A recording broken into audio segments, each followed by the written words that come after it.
Welcome, welcome, welcome. Welcome back to the podcast where we think we know everything, but we really don't know shit. But we do know Kevin Warren said, JB told me, Kevin Warren said, oh no, we're definitely staying in Chicago. So for all you suburbanites like Frank, sorry about that. Sorry. Y'all not getting the Bears. The Arlington Heights Bears just don't sound right. Chicago Bears is what it is. And for a lot more years, that's what it's always going to be. Hopefully.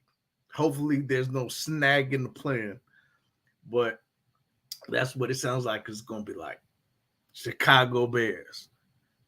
It's going to be further south on Lakeshore Drive, which is just about where it is now. But yeah, man, so that's great. What's also great is that I see a lot of people are now starting to calm down, stop crying about Justin. Justin is not our QB anymore. He's not JF1. He's just Justin Fields in Pittsburgh. And those of you who have not stopped crying about it, stop. Wipe your tears. You are a fucking Bears fan. We're going to get behind whoever is behind center. That's who we're behind. So, I mean, I love Justin. I hated to see him go, but shit. I mean, you know, as I said before, you can't get emotional about it. You know, this is a business. People come, people go. So don't worry about that. Just hope he does well over in Pittsburgh unless they play the Bears. If they play the Bears, oh, fuck them. But yeah, so it's good to see that some people are now actually embracing the fact that, okay, so the quarterback will probably be Caleb Williams. They're probably going to draft him. And speaking of Caleb Williams, so Ryan Poles took him to dinner.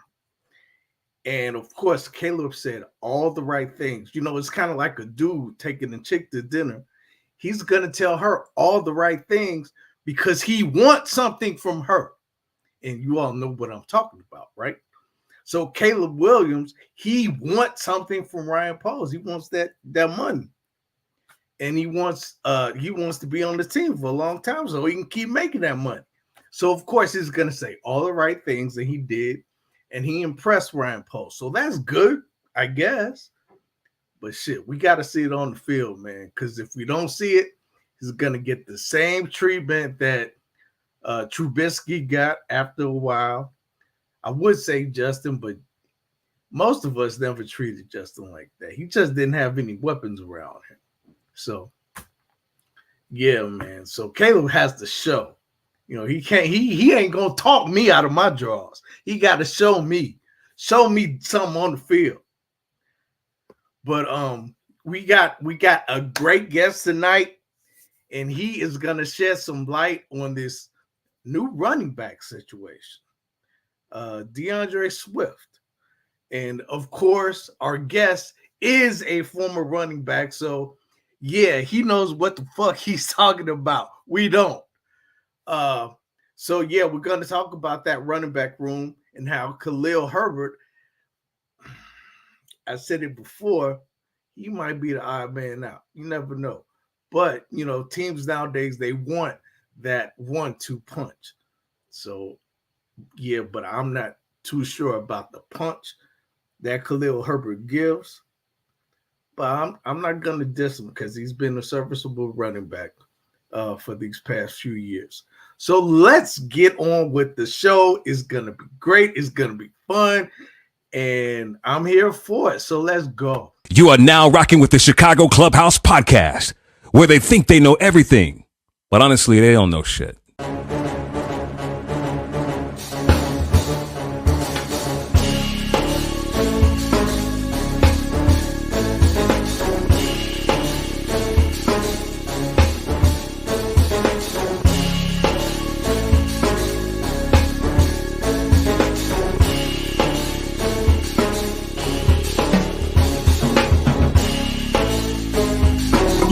summer league games and they tell you about these new up-and-coming coaches. I think we should get rid of every motherfucking owner in Chicago. Enzo and Caruso, both when they are on the court, are like your defensive generals. But they need to get that strong safety who's not scared to hit somebody.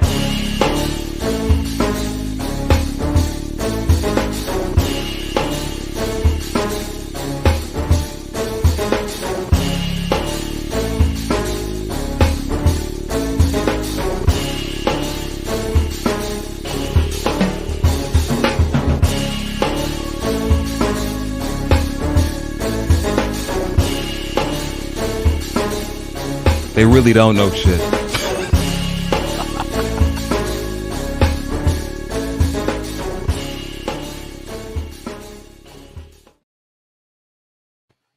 So before we kick the show off, make sure you hit that like button, subscribe if you're not subscribed already on the YouTube page. And yeah, let's go ahead and get the show started. So I'm gonna bring in my man, the stat man, who knows every single stat from every single team, basketball and football, 80s and 90s. My man, JB. What up, T?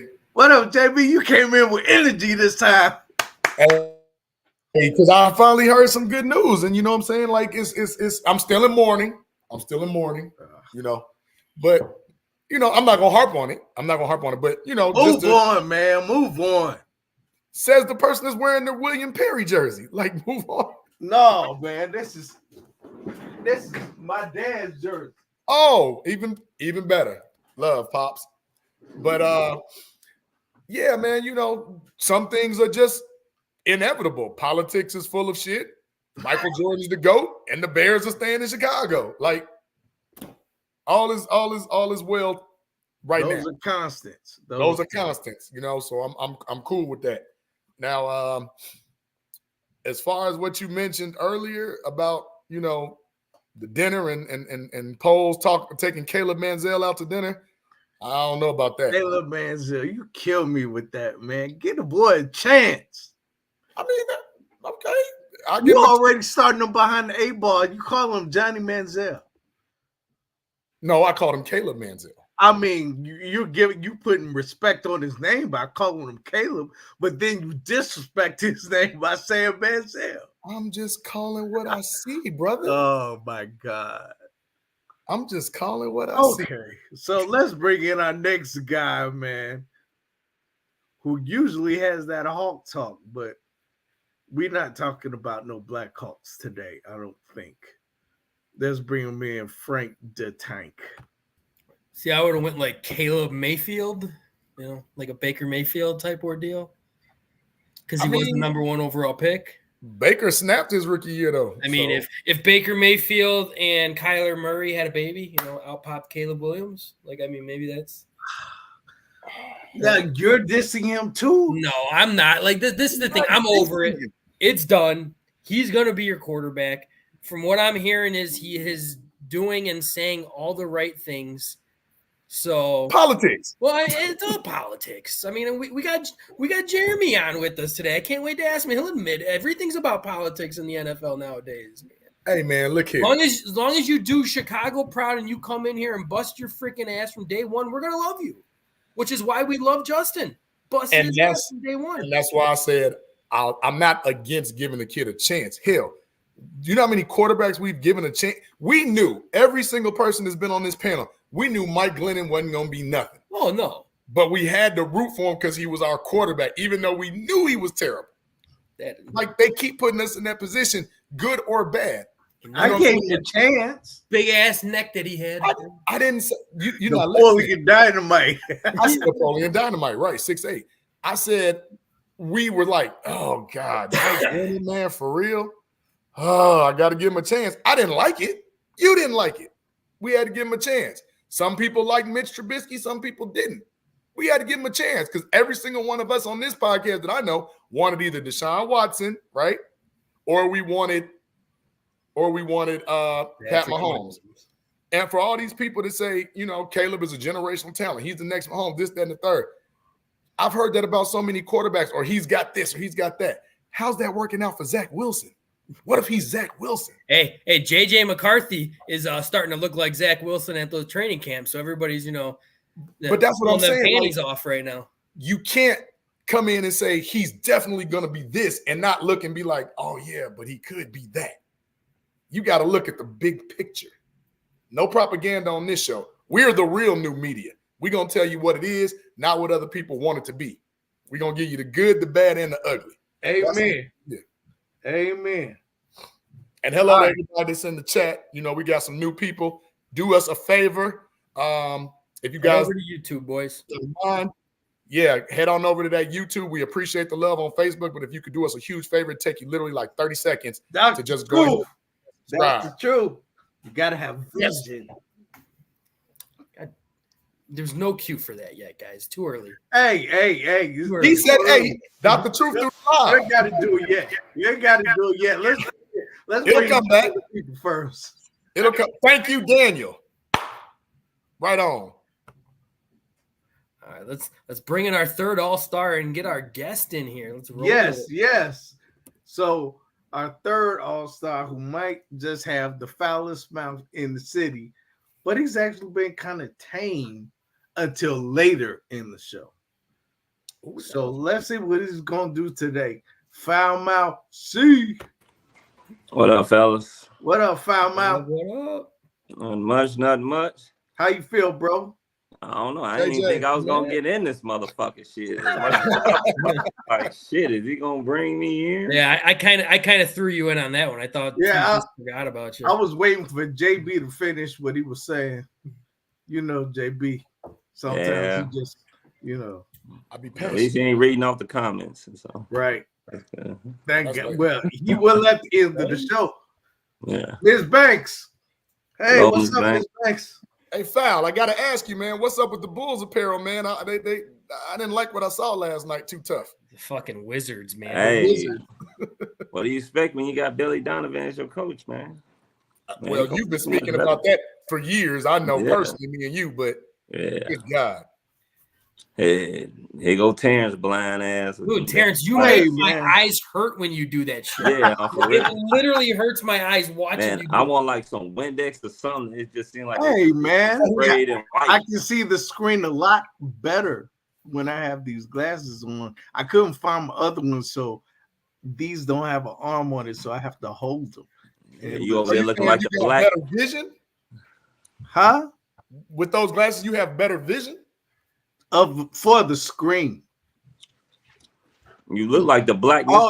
He was trying to cue you, Fred. He was trying to cue you. But you got to have vision. Don't do it now. You fucked it up. We saved that shit for the end of the show, not in the beginning. You fucked it up. You fucked up the cue. Don't worry about it. Okay, so let's bring in one of our favorite guests who's been here before. Don't diss me, Dr. Truth. Bears alumni running back Jeremy Langford. Welcome back, sir. What up? Thanks for having me. Lang, what up? I was about to ask why you was holding your glasses like that, though. I was curious why you was holding. Right? Like, I ain't got no arm on this. Okay, I see you explained it. Looking like the black. All right. Yeah, shit. We good, man. Watching him, man. Oh, I was good until Michigan State, till we acted like we was gonna beat North Carolina the other day, and then we just didn't. So it came out way too hot, man. Way too hot. But it's we had a rough team though. Michigan State had a rough team this year. Rough season, man. rough season. Especially with Fears going down. Fears is supposed to be big for us this year. He was, and then we was hoping that kid from that Joliet West kid was going really, really shine too. But there's always got to find a big man. We got to get a big man. We got to get a big man that can score some points, man. We get a big man. They got a young team though, don't they? They're pretty young. They got a decent amount of young talent from what I heard. I mean, the guards is older. Yeah, we got to find a big man that can give us some points, man. That's the biggest thing. We got to find somebody down there to give us a point. That's why I picked U of I to win it for me this year in my March Madness pool, because they're big boys. They just play big. Man, I'll be watching the girls. I like the girls way more this year than even this year and last year. It's more competitive. It's crazy. They got that fire, man. Hey, Juju nice. Man, she be hooping though. Like She don't seem like a freshman female, bro. She don't. See, hey, what Bernie Mac say? That heifer been here before. You want to know why they look so much better? Because they actually out there playing for the love of the game. They ain't like these prima donna ass men out here that's just playing for fucking money. And that's what it seemed like they proving something. Like they really got on they on a mission. No money. They don't make no money. Shit. You see the WNBA chicks, they ain't making no money.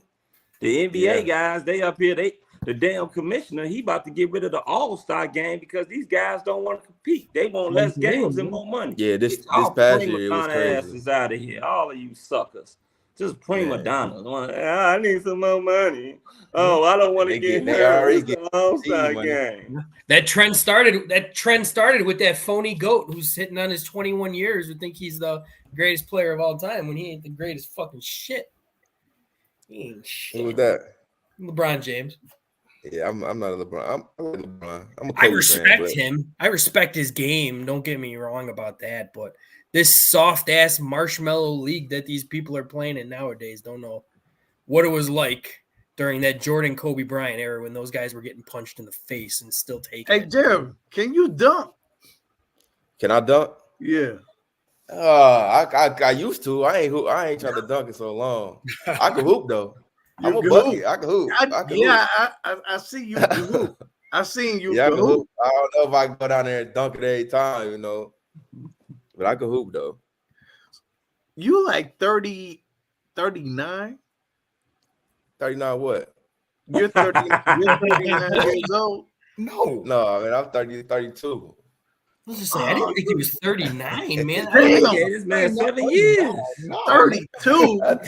Dude, the glasses are really messing with you right now, T. Oh my God, man. He said 39. I'm like, yeah, I'm 32. I'll take some offense to that. I hope I don't look 39.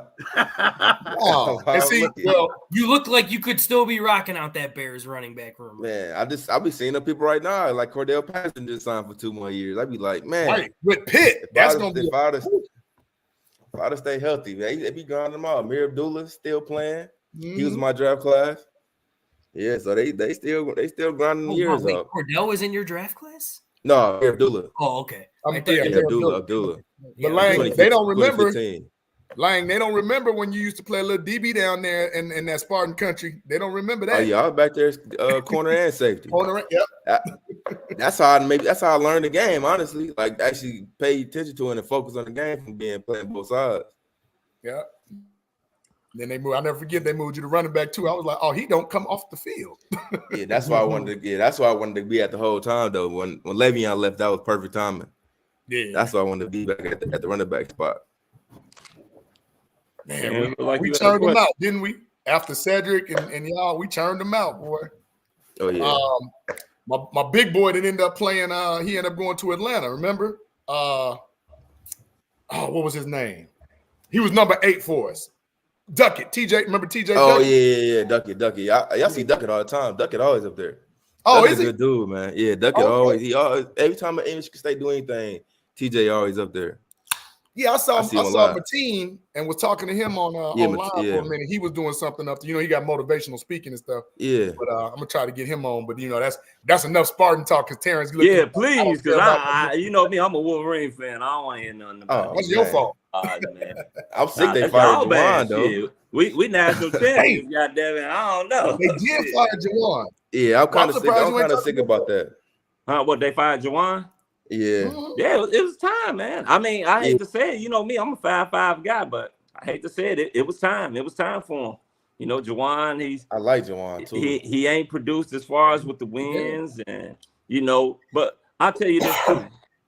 The University of Michigan, between their NIL and their admissions department, ain't doing no justice either, because he had kids that was right up there. Michigan was right up there as far as their top schools that they wanted to go to, and they missed out on a couple guys due to the NIL and admissions problem. So wasn't y'all just in the Final Four like 3 years ago?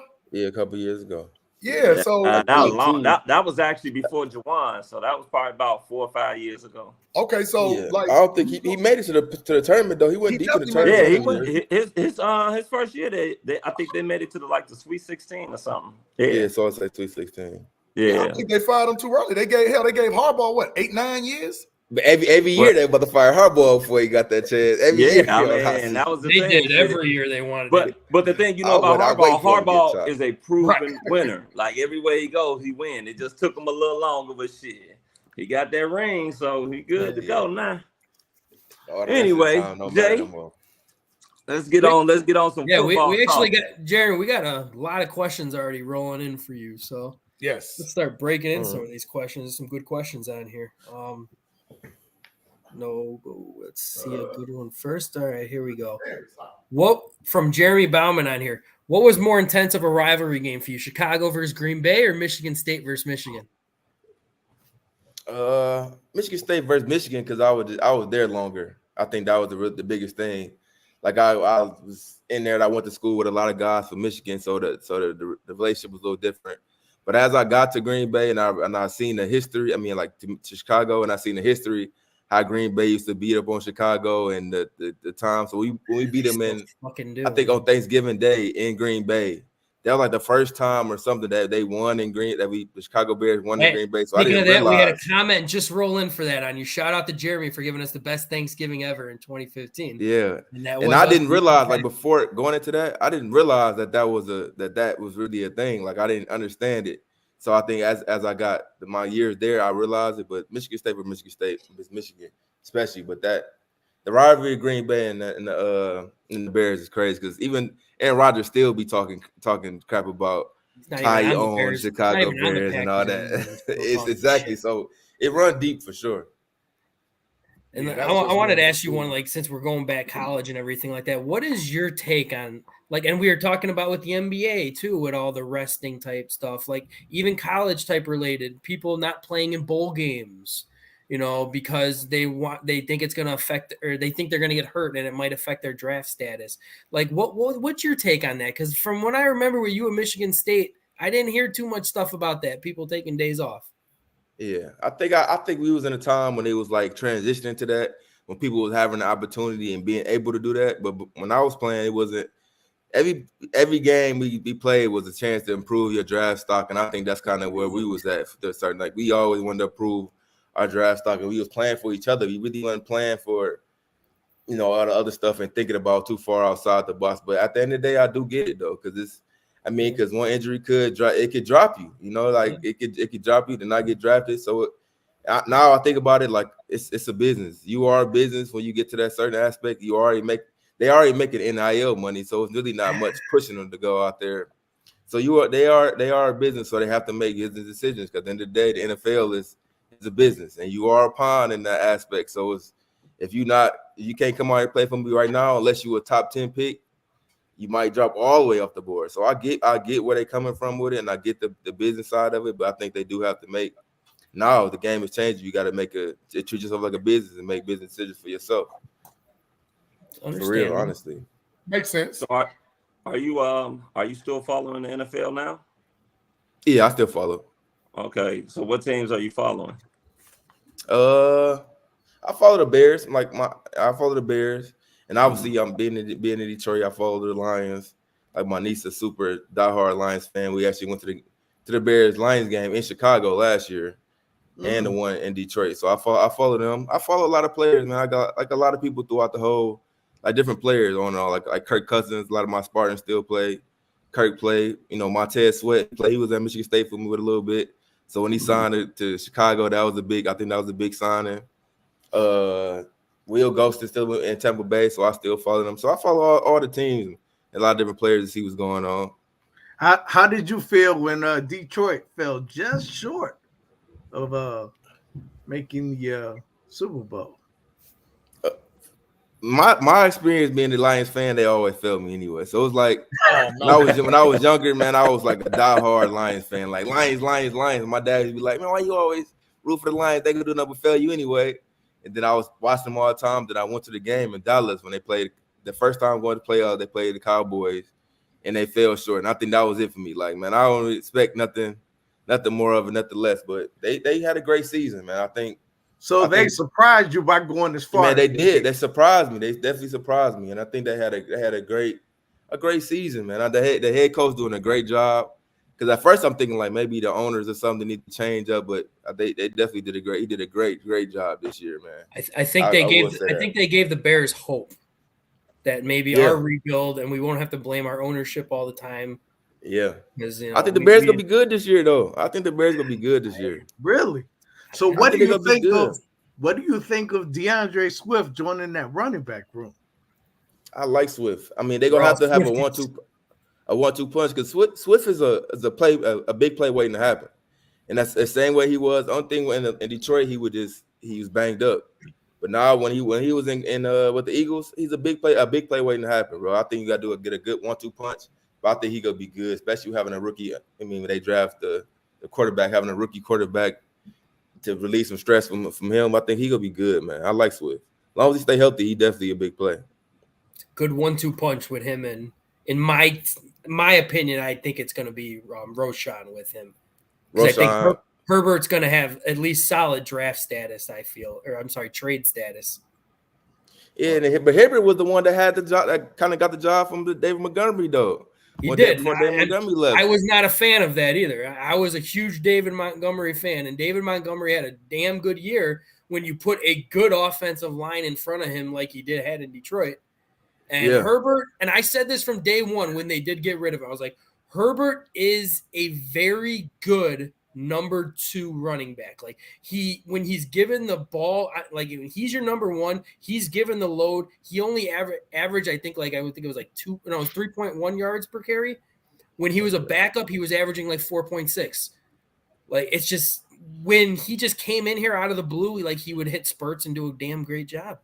But I think it was hard to kind of evaluate him too, because just the Bears offense, I think was it was awful. Yeah. It was rough. It's kind of hard to evaluate the running back off that because it was a rough offense last year. The line plays, such a big part. But Jeremy, I wanted to go back actually to you being part of a tandem, because when you came in as a rookie, like almost 600 yards rushing, another 300 yards receiving, 7 total touchdowns, and you were with Matt Forte. Like that was that 1-2 punch that we were looking for. And then Kadeem Carey, remember Kadeem Carey was like our third scat back, right? And then that next year, Forte is gone. I'm thinking you about to be, elevated. They bring in Jordan Howard. Yeah, you know what I'm saying? And then it's like it kind of threw everything off. So do you think that? Not to say that wasn't another valued running back, but it was 2 different styles and the systems changed. Yeah. And do you think that's going to happen for us? Too? I don't know. I mean, because they still, I don't know, man. I just think the offense pieces they got around, as far as like the receivers, the tight ends, and the skill positions, they are going to be elite. I think that'll help the whole running game and expect itself. And being in Chicago, you have to establish a running game. So I think, with the skill players around, man, I think the running backs gonna really excel this year. And if Caleb Williams be just half as good as everybody talking about, I think they're gonna have a good year, man. Because you see what you can do with a CJ Stroud. You can have a good rookie quarterback and be exciting. So it's possible. And I think he be elite. Yeah, you just need to have that offensive coordinator, like going back to CJ Stroud, that offensive coordinator who built a system around your quarterback instead of all these selfish fucking coaches nowadays who want you to fit in their systems, which is just absolutely killed somebody like we all still love. I don't care if he's in Pittsburgh right now, Justin Fields. All right. I still love him, man. And I wish we didn't trade him, but I mean, it's done is done. I hope Caleb, like how you said, is the next up and coming. But guess what? We're on another fucking quarterback, for God's sakes. Like, what is the 81st in the last 7 years? It feels like, I don't know. But it's just quarterback there. Yeah, it's just when you put a system like in Justin Fields in a tight formed system where you can't utilize his skills, it just hurts compared to CJ Stroud. That coach basically came in from day one and took pieces from Ohio State's offensive system to fit into CJ Stroud's game in the NFL. And it just made him flourish. Right. But the thing about Justin Fields, I do say last year, he used to hold the damn ball way too long sometimes. But, I mean, I'd be like, I don't know if that's the offense or what was going on. I'd be like, man, let the ball go. We We always said that too, but I mean, the sad thing is we're all estimating our new quarterback that we have holds on to the ball even longer. Yeah. It would make play. Well, you go see. Did they get new OC or still the same OC? They did. They got Shane Waldron, who was the OC in Seattle, who helped turn Geno Smith's career around pretty much. Okay. Because Geno Smith was supposed to be that bust draft pick that nobody wanted, and he came into a second runner-up type role. And I know we always kept saying too, it's like, well, I mean, he had a lot of weapons, man, in Seattle. I was like, well, you did just go out and get him a number one receiver from the Chargers as well as DJ Moore. With that Keenan another Allen good tight end. Like they did good this offseason. Yes, Keenan Allen is a monster. That was huge. That was huge. Eddie mad. Eddie pissed off. Eddie mad that they ain't want to pay that. They ain't want to pay that money, so that would make one of the pay cut or something. So I think it's gonna be I think it's gonna be good, man. Here's the thing I want to ask you before we get into like how you break down his skill and stuff. You play with one of the most polarizing quarterbacks ever in Jay Cutler, right? Best Bear quarterback in Bears history, right there. Can Caleb afford to come in acting like that as a rookie when we've already heard Jalen Johnson say, "Oh, he better not come in here with that Hollywood mess"? Like it looks like friction and tension has already been brewing. He kind of establishing it because even I've been on a lot of teams, man. I think Chicago Bears is probably one of the not a lot of Hollywood players, no crazy cars, like down to earth.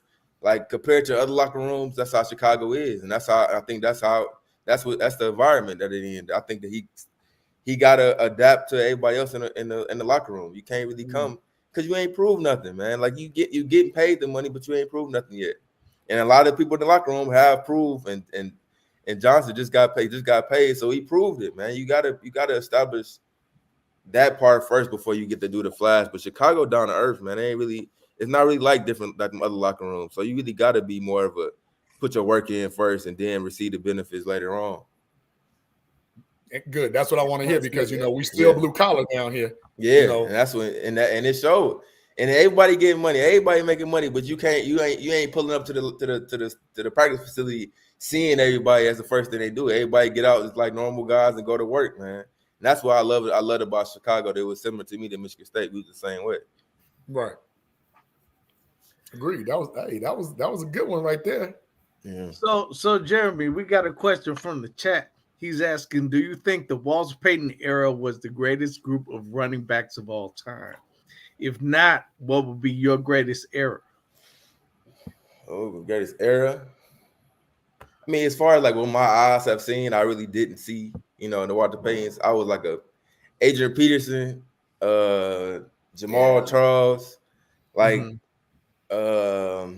Marshall Faulk, like them was like kind of a little bit more of my era. But like Adrian Peterson, I still think Adrian Peterson might be like the top running backs to run up. What? I'm not gonna lie. I can besides see him in the top the fumbles, man.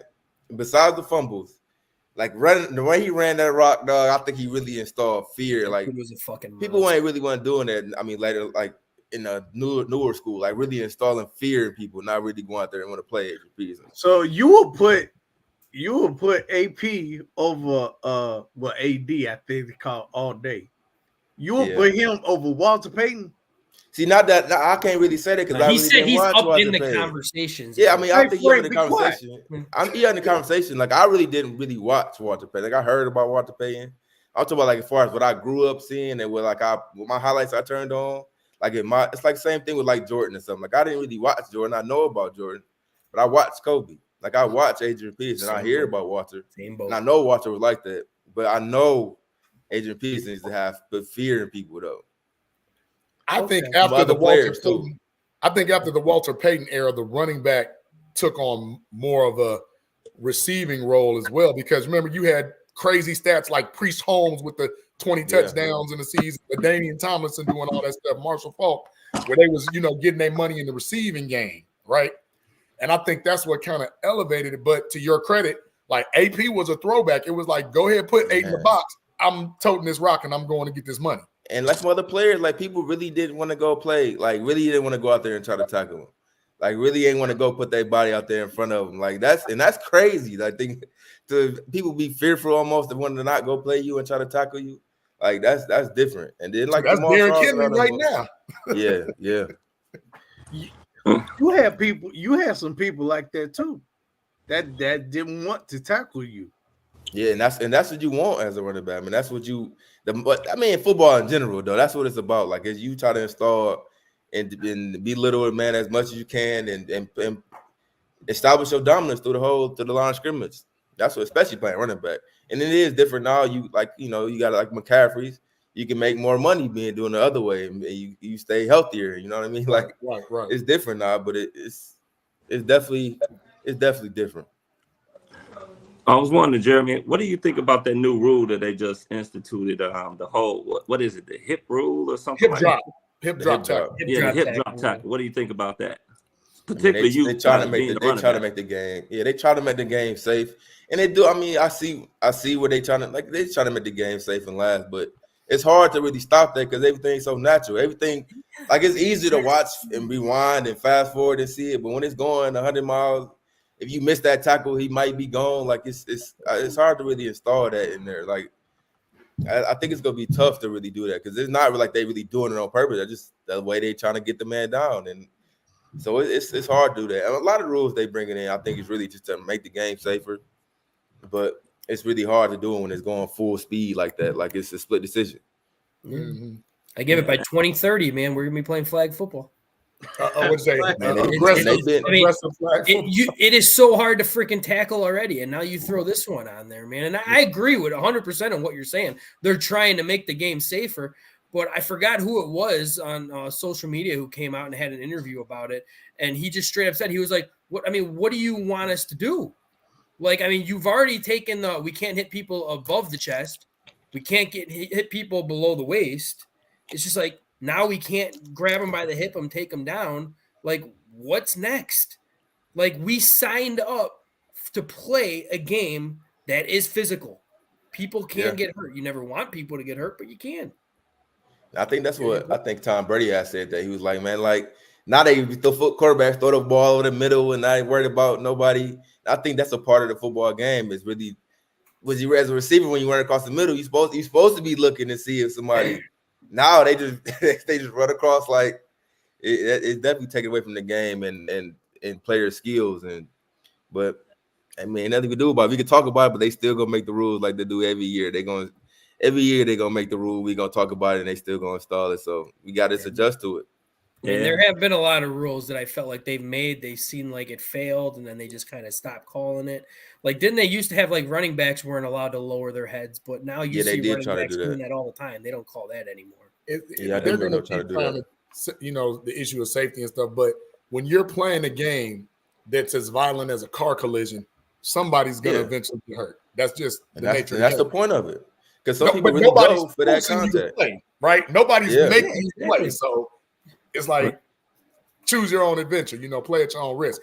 But I wanted to ask you this question because Jeremy said, who did you model your game after? That's a good one. That's a good one. I like that one. Yeah, that's a good one. Because you could do it all too. So, and that's what, like, coming into college, I think, like, the player I used to watch was Percy Harvin. Like, I wanted to be like Percy so bad. Like, I didn't really want to play running back full time, but I wanted to be able to get the ball out the backfield, like, just touch the ball quick. So that's kind of what I wanted to do when I went to college. That's why I started as an athlete. And I think over time, I think my game is transitioned to like more of like a traditional running back style, because we didn't really throw me the ball a lot at Michigan State. So I became more of like I said, I could hide to watch AP and just get down the hole. I just watch Arian Foster was somebody I watched a lot too. As far Texans, as like Arian Foster. Yeah, for like the zone, like the zone running and stuff. Like I feel like he ran the zone to perfection. So that's kind of who I try to do too far as like he stretched his zone. He wasn't fast, but he made the illusion of making it, trying to make everybody miss him, how to make it look. So that's a couple guys that I watch and kind of install that into my game just to get better. Because I think at Michigan State, I was more of like an old school style running back as far as like not really throwing me the ball until I got to Chicago, which I was able to do that, but we just didn't do that in our offense. So really those three guys is kind of who I watched a lot and kind of emulated a lot of my game after. Okay, yeah, definitely. We had a question from Christy. I don't know, T, if you want to pull that back up. She said, "What are your thoughts about the Bears players that are going to be inducted into the Hall of Fame, and are you attending the game in August?" I didn't even see. I know they played in the Hall of Fame game, but I didn't see the players being inducted. So you got Devin Hester. Oh yeah, I did remember Devin Hester. Yeah, you got Steve Mungo McMichael. Mongo. And you have Julius Peppers, even though Julius played with a couple teams, but he was a Chicago Bear at one particular point in time. But the crazy thing about that, a lot of people play for both teams though. Like if you play for the Bears, a lot of people go play for Green Bay because they played against you. Yeah, all three of them played for a different team. Yeah, and you know what's so crazy? The players that leave Chicago and go play for Green Bay play a lot damn better than the players that come over from Green Bay and come to play. Man, they just forget how to play football. Because they take our good players, we take their shit. Including their coaches' shit. The coaches, but the Hall of Fame player, I mean, Julius Peppers, I know I actually played against him. I think when he was still playing. I think in where he was at Carolina. Yeah, I played against him, and then Devin Hester. I just heard about, like you mean in Chicago. I heard about Devin Hester, and I seen the highlights. But Devin Hester, elite man. I think there's some great players being inducted, and I don't know what the game August.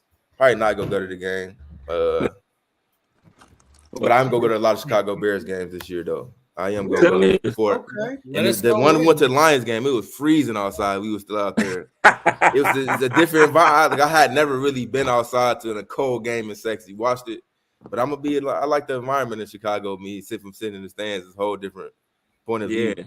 Yeah. That wind get in there, get the swirling around. It was freezing. I'm talking about. Well, man, look, different, man. I tell you what, when you come to Chicago, you go into a Bears game, let me know. You come inside in the United Club, I got season tickets, man. Oh, man. And we can stay inside when it's cold as hell. But the thing about that is my niece is a Lions fan, so the Lions indoors, like you be there, your jacket off, you share, it don't feel like a real football game. I mean, you go to the Bears game and see if you really like football, so we go out there and she watched it the whole time. But that inside would definitely be better. She got her experience already. But it get like 0 degrees. I'll be like, shit, I'm going inside. I don't give a fuck. Right. So I want to switch gears, Jeremy, to and this gonna pain me, but let's go over the quarterbacks because I mean you done played with some names. I mean the in my opinion, the best that you've ever played with obviously was Kirk Cousins freshman year.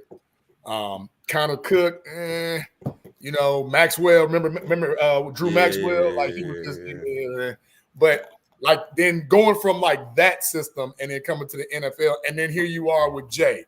Here you are with Brian Hoyer, Jimmy Clausen, I believe, Mike Glennon. Yeah. Like, why is it that you think we just fucking depressing? Matt Barkley.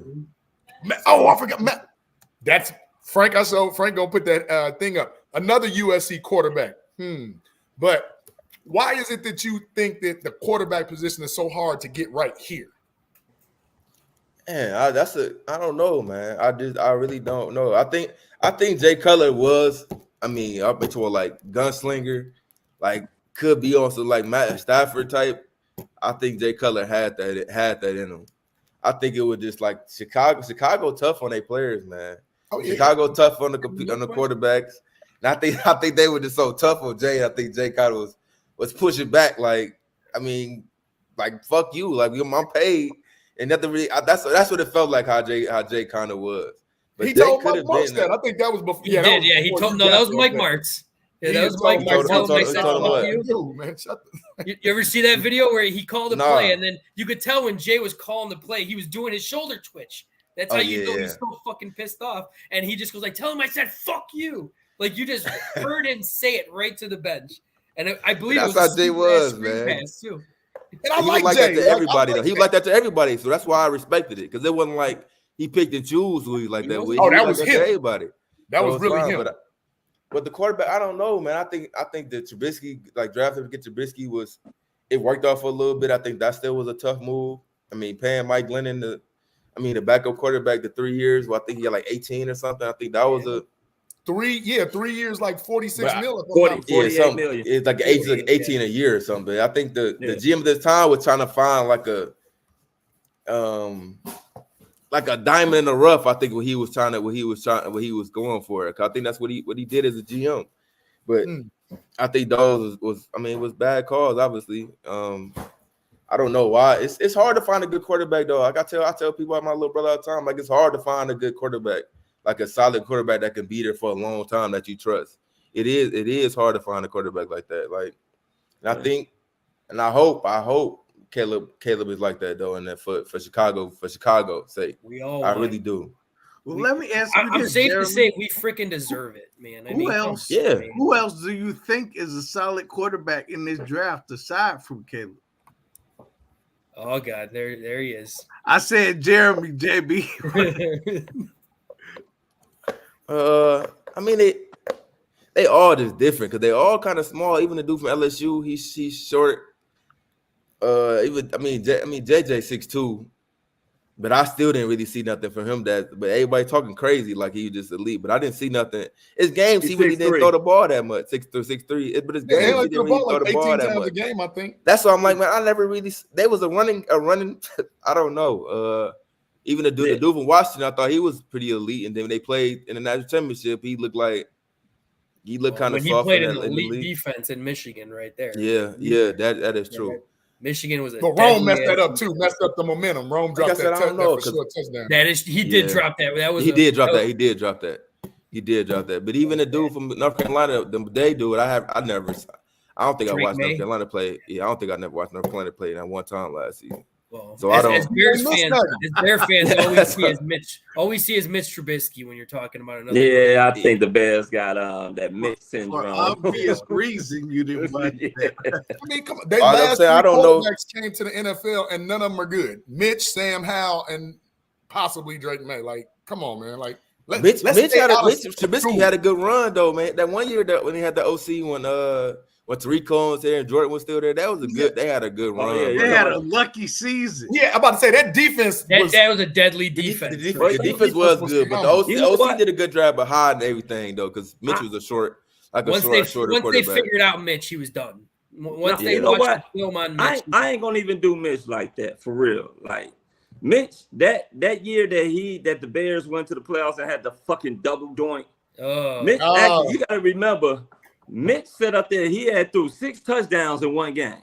He had a good year that year. Yeah, he had a good year. He had a real good year, to tell you the truth. I think that they just didn't sit up there and develop him. Him and Matt Nagy weren't on the same page, which ain't surprising because as we see, Matt Nagy is back to where Matt Nagy is. And lets Mahomes do everything. He's not that good of an OC to me. He's damn sure wasn't that good of a coach, huh? He's back with Kansas City. He's back with Kansas City. He went back home. Andy Reid is like, I don't know, his godfather or some shit. He left Chicago. He's like, hey, coach, I need a job. Oh, come on over and be the quarterback's coach. They win the fucking Super Bowl. Then they let Eric Bieniemy go to Washington. Then next thing you know, guess who gets promoted? The good old boys network. Building a resume again. It's about who you know, not what you know. Yeah. Politics. It's definitely all the time. I didn't know you was over there, though. Going back now, I want to ask you that question. We were talking about as far as, being in a football game, when it's cold like Chicago, then opposed to sitting at the football game and it being cold as shit. Now, I don't know if you heard about the Bears and their stadium plans. We were talking about Arlington Heights, but now they're talking about coming here. And you were Arlington. talking about I'm still for Arlington, baby. Great. It's over Arlington, with, man. baby. It's a wrap. It's 15 minutes from my house. So we were talking about that, right? So right now the rumor is that the Bears, they're going to build a new stadium in Chicago, and that stadium is going to be sort of like a dome type stadium. How do you feel about that? What are your thoughts on that? Do you think that they should go ahead and have a dome stadium where, it's climate control, or should they have a retractable dome where, if they want to use the elements, which we all are familiar with being Bears fans and, the whole myth about having that bear weather, or do you think they should just go ahead and just leave it the way it is? I mean, the thing about the Bears, it's traditional, old school. But if you build a whole new stadium, you have to do something. Climate control. You got to do something to bring the cold in there, bro. And I think that's why they beat. That's the Lions game when they beat the Lions. When they beat the Lions, that's why they beat the Lions. One of the reasons they did beat the Lions. The Lions did not want to go out there and play in that cold weather, bro. And I think they were so used to it and adjust to it, so they got to do something to be able to add that factor into playing there. And that's the whole thing about playing Chicago. You gotta when you wake up in the morning, look out the window and it look icy and look like it's cold. I mean, that's defeating, man, to a lot of players, man, especially how Miami was. I know my homeboy for a long time, he played for the Dolphins when they played the Steelers in the playoffs. He was saying the same thing, like, man, we weren't used to waking up and seeing the snow outside like that and having to play in it. They got to do something to add the cold elements in it, and that just helped them. Well, your cousin coming when he used to come to cold weather play, Peyton, he didn't care about. I mean, he didn't care for that cold weather. Yeah, nobody really do. I mean, if you're not used to it, you don't want to get hit. I mean, you running slower. It feel like you're running in slow motion. You gotta pay attention to how you plant. Like, it's so much more that go into it than just the cold weather. Like, it's tough to play in there. You gotta. It's a part of the game. I feel like it's a part of the game. Like, playing in cold weather is a part of football. At the end of the day, it gotta be. Absolutely, we grew up playing in it. And it's funny that you said that because that was leading into my next question, Jeremy. What was the worst field condition, any field that you've played on in the NFL? What was the worst? In the NFL? What stadium? I don't know. I don't like playing on turf though. Like, how everybody, like, why don't the NFL do that? Why don't they get why don't they get rid of all the turf field? Like, I hated playing in the turf field. I mean, it sting you up.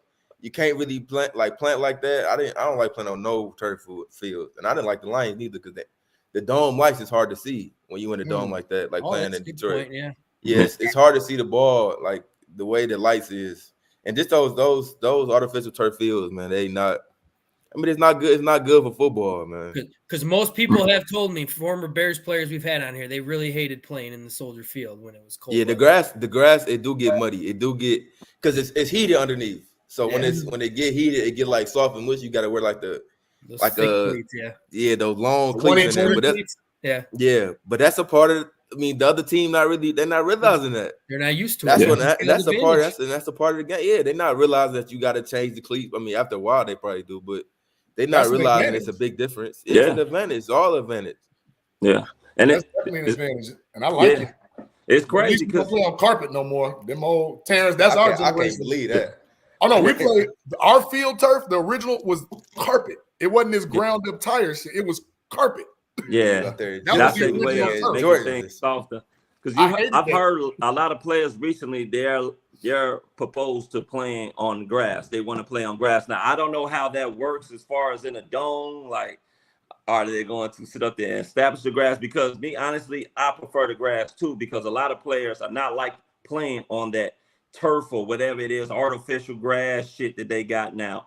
Players are not liking it. They are coming out and talking about it a lot because a long time because you don't move, it don't break as much. So when you plant, but the NFL don't want to do that because it's not really. Man, I don't know. I don't understand why they want to do it. I mean, because it costs more. Yeah, it costs more to be able to have to maintain that grass, but it's harder to break when you plant. Like, your foot kind of gets stuck in it.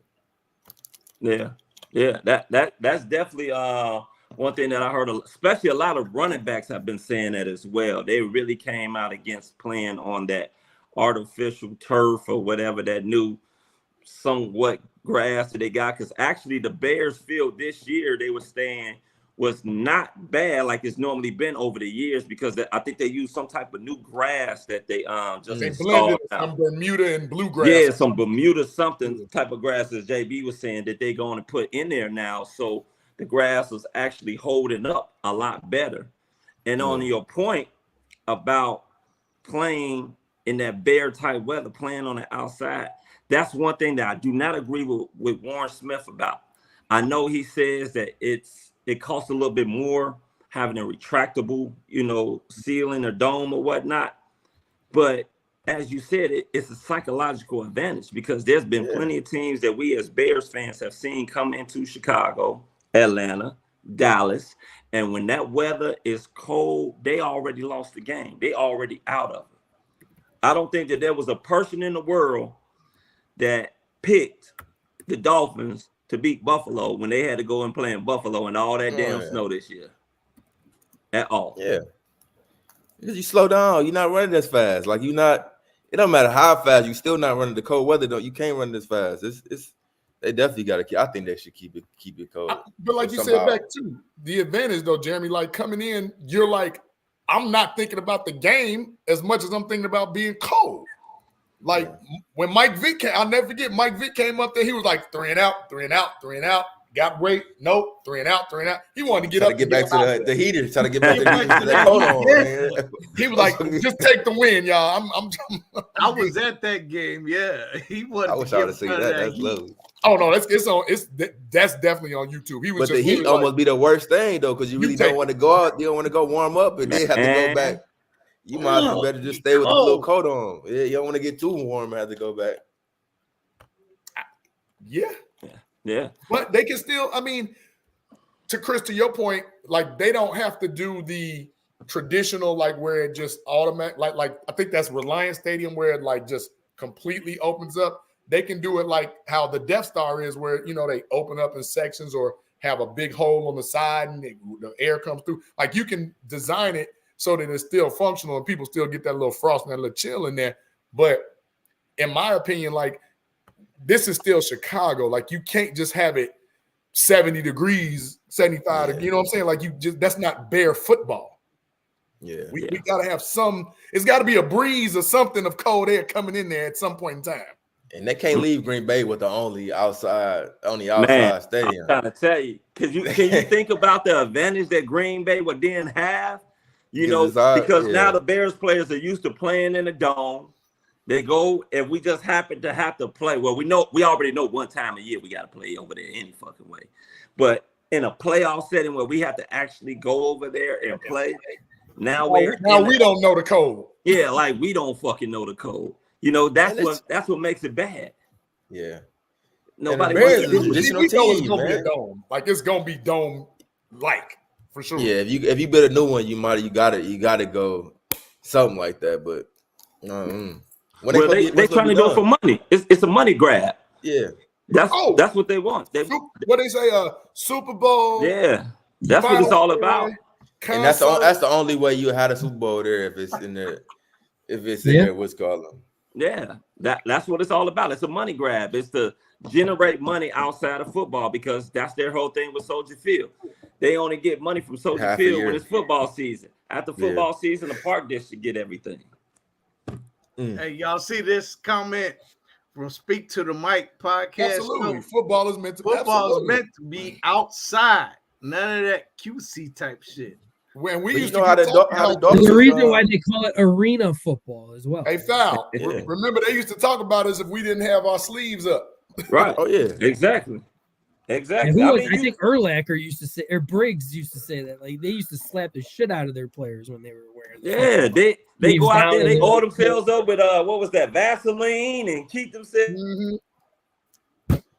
But that's how the Dolphins didn't the Dolphins stadium is somehow the hot weather I think helped them because I think the other sideline like 20 or 30 degrees hotter than the other sideline. They got the heat thing in the summer. Yeah, so that's something. Denver got the altitude, so it's little funky quirks every now and then. But again, like if you're playing Baltimore or New England or Buffalo or Kansas City, they used to the cold. I need that advantage when Houston come or Atlanta come. You know what I'm saying? Anyone in San Francisco come. Like I need that advantage then. And then in my opinion too, like I'll say like football September to maybe November, you can be a popcorn arm quarterback in Chicago. No, late November, December, January, you got to have a cannon to be able to cut that wind. And I think that's what you gotta have a running game too. Yeah, and you gotta have a running game, and you know that ball. And that's what you gotta run the damn ball too when they get cold outside. So running back still play that factor then too. You gotta have it. You gotta have it. And then you look at the way that we played the last decade, because there was that 1 year where Cutler just kept sending everybody offensively to the Pro Bowl, right? But 9 times out of 10. Except himself. When we're in Chicago, we got to grind. We got to, grind that ball out. We have to. Yeah, it's a part. That's the same thing with the culture of Chicago Bears. Shut up, Grogu. I wanted to ask you, Jeremy, what are your thoughts on this? I know people hate to talk about this shit. It's been over with for probably about close to 2 weeks. What's your thoughts on the Justin Fields and the way the Chicago Bears treated him? Before, hey, hold on 1 second, Jeremy. Before we say that, this is a good one right here. You disloyal, fool-ass, bitch-made punk. That should be Justin Fields right now. When you finally put a fucking offense around him, and then you trade him. Man, I told people a lot of times, like, I like Justin Fields. The only thing I didn't like, I said earlier, is he did hold the ball sometimes too long, and it just like he was indecisive at a point, like he was almost froze. Like, besides that, I thought he was a good. I think he could develop into a good quarterback for the Bears. I wish they would have killed him, but I think it's hard for them to pass up on Caleb Williams, because like if he goes somewhere else and become it's gonna be like here goes Chicago Bears again. Like, missed out on But I like Fields. I really did like Fields. I like the year previously, how he ran the ball like that. He did what he had to do. He won games. He had to do what he had to do. And then this previous year, like when they came down to Detroit, he was balling. I think that was his first game back when they played in Detroit, and then he celebrated a little. He celebrated a little too early on the sideline. I think he got a little too cocky when he started dancing when he got the first down. But he still balled he showed what he was capable of, and he just had the pieces. If he had the pieces around him, he'd have been. Yeah, if he'd have kept him, I think he still. You've been in those locker rooms, even when you went to Atlanta, right? Because that was Matty Ice, right? Mm-hmm. You see how important coaching is in developing a quarterback.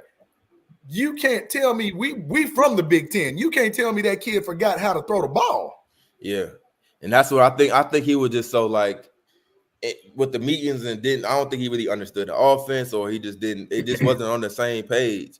Like something wasn't clicking right that he didn't understand about the offense. I think that was really the issue. Like, was he supposed to run? Did they not want him to run? Did they not? So it just didn't seem like, or even the self-made runs. They didn't give him a lot of like self-development runs like they should, like that he could have did with Lamar, like in Baltimore. Like I don't know. I think they were just confused on how to use him. They didn't know how. I really like Justin though. Like, it's hard to. I mean, he'd have been on his third year, and that's a third year. I mean, how many? I feel like you should get at least 3 years to be able to. He got 3. This would have been his 4th year. This would have been his 4th year. Yeah, his 4th year. Mm-hmm. But well, 2 of the years don't count. His first year was under Matt Nagy, who gave him an Andy Dalton offensive scheme because he didn't get your first-round draft pick a scheme built for him when he was drafted because they weren't planning on playing him his rookie year. Yeah, I liked him, man. Like I said, I liked him. I think he would have been able to. I mean, it's hard to really win with a rookie. It's not too many times where you gonna come in and a rookie gonna just be. It's nice, rare, but you know it is like he was saying earlier. It is what it is. We gotta let Justin Fields go. Yes, and really just see. Yeah. And they doing a good job. They're doing a good job of putting the pieces there. I think with the pieces, why not do that for Justin? They didn't. I don't know. But resetting the quarterback clock is what I'm going at. And that's what it's hard to do. Keep going over. I'm not and over. agreeing with it, but that's what they did. You know what? Timing, JB. Maybe the timing was not right. What timing? Oh, he's reading off of Poles' interview right now. I'm not reading off his interview. I'm not reading off his interview, but that is something that Ryan Poles was saying. Timing, Justin, and timing. That's why Poles liked Justin Fields too when he was talking about it, like he liked him. He said he got a picture of him in his house and all that, which to me don't mean nothing. I don't believe that shit. It's covering your behind. But in my personal opinion, I would have liked to see what the kid could do with 2 number 1 receivers, 2 good tight ends, a better line, a upgraded running back room. And then let's see what he can do. Because you saw what he did with Cole Kmet and DJ Moore. Now, he ain't do nothing with nobody else. Yeah. But you saw what he did with them having a Swiss cheese of a line for the most part of the year. Yeah. You saw what he did when he threw 17 slants in the season versus 17 screens in one game. Every time he started to cook, Denver, Washington, here come this fool punk of an OC. No, man, you're doing too much. Let's dial back. Let's scale back. He gets hurt. He was 6-9 before he got hurt and had the fumble. Like, what are you doing? And that's why I say coaching matters. You can't. Ryan Poles, as a rookie GM, hired too many rookies on his staff, and it came to bite him back in the ass. And unfortunately, Justin was the fall guy for that. Yeah, that's the first thing I'm gonna do is get somebody else out there and knocking. Like with Caleb Williams, just having the pieces around. Like I said, you got a Keenan Allen who gonna be. I think he gonna be hungry and mad. You got Swift that's been doing that's consistently doing his thing. I mean, DJ Moore. I mean, Cole Kmet. I think with those people, you got Sweat that just got that bag on there over there. I mean, like they still doing a good job. But when they brought Sweat in, I think that was a good move. But just overall, but I think Caleb Williams, man, with the pieces around him, he should definitely be able to be in a mix, man, with the Vikings. And I think the Vikings gonna be. I think he has to be. Like I think because in my opinion, like there is no early round. I wouldn't even say a first overall pick, an early round quarterback that has been given this many pieces, weapons, and draft picks still to walk into. Yeah, because they got 9 too. I said they might draft the Ohio State receiver. No, he ain't slipping to 9. That's what they said. They got the other dude. They got the other receiver from what's call him going above him. They got a Dunzy who might slip to 9. If Rome goes before Marvin and Poles don't take Marvin, y'all gonna have to get some bail money because I'm going to his house. And so who they gonna get at 9 then?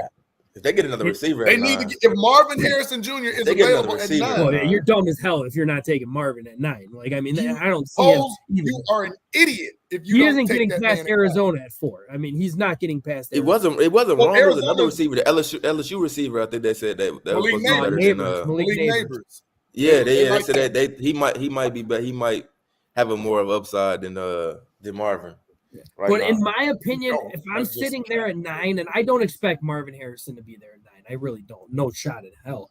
But I'm taking the best offensive tackle or the best pass rusher at 9, in my opinion. Like, I mean, that's where I want to go. If we can get Fushimi, however the hell you pronounce his name, tackle from Penn State, Fashanu. If we get him at 9, or Latu or Verse is available at 9, if there's no offensive lineman that you want, like. That's what I think we're more desperately need of another receiver, because you went out and got Keenan Allen right there. But see, here's the thing, and I question Jeremy, because here's the thing that I want y'all to understand.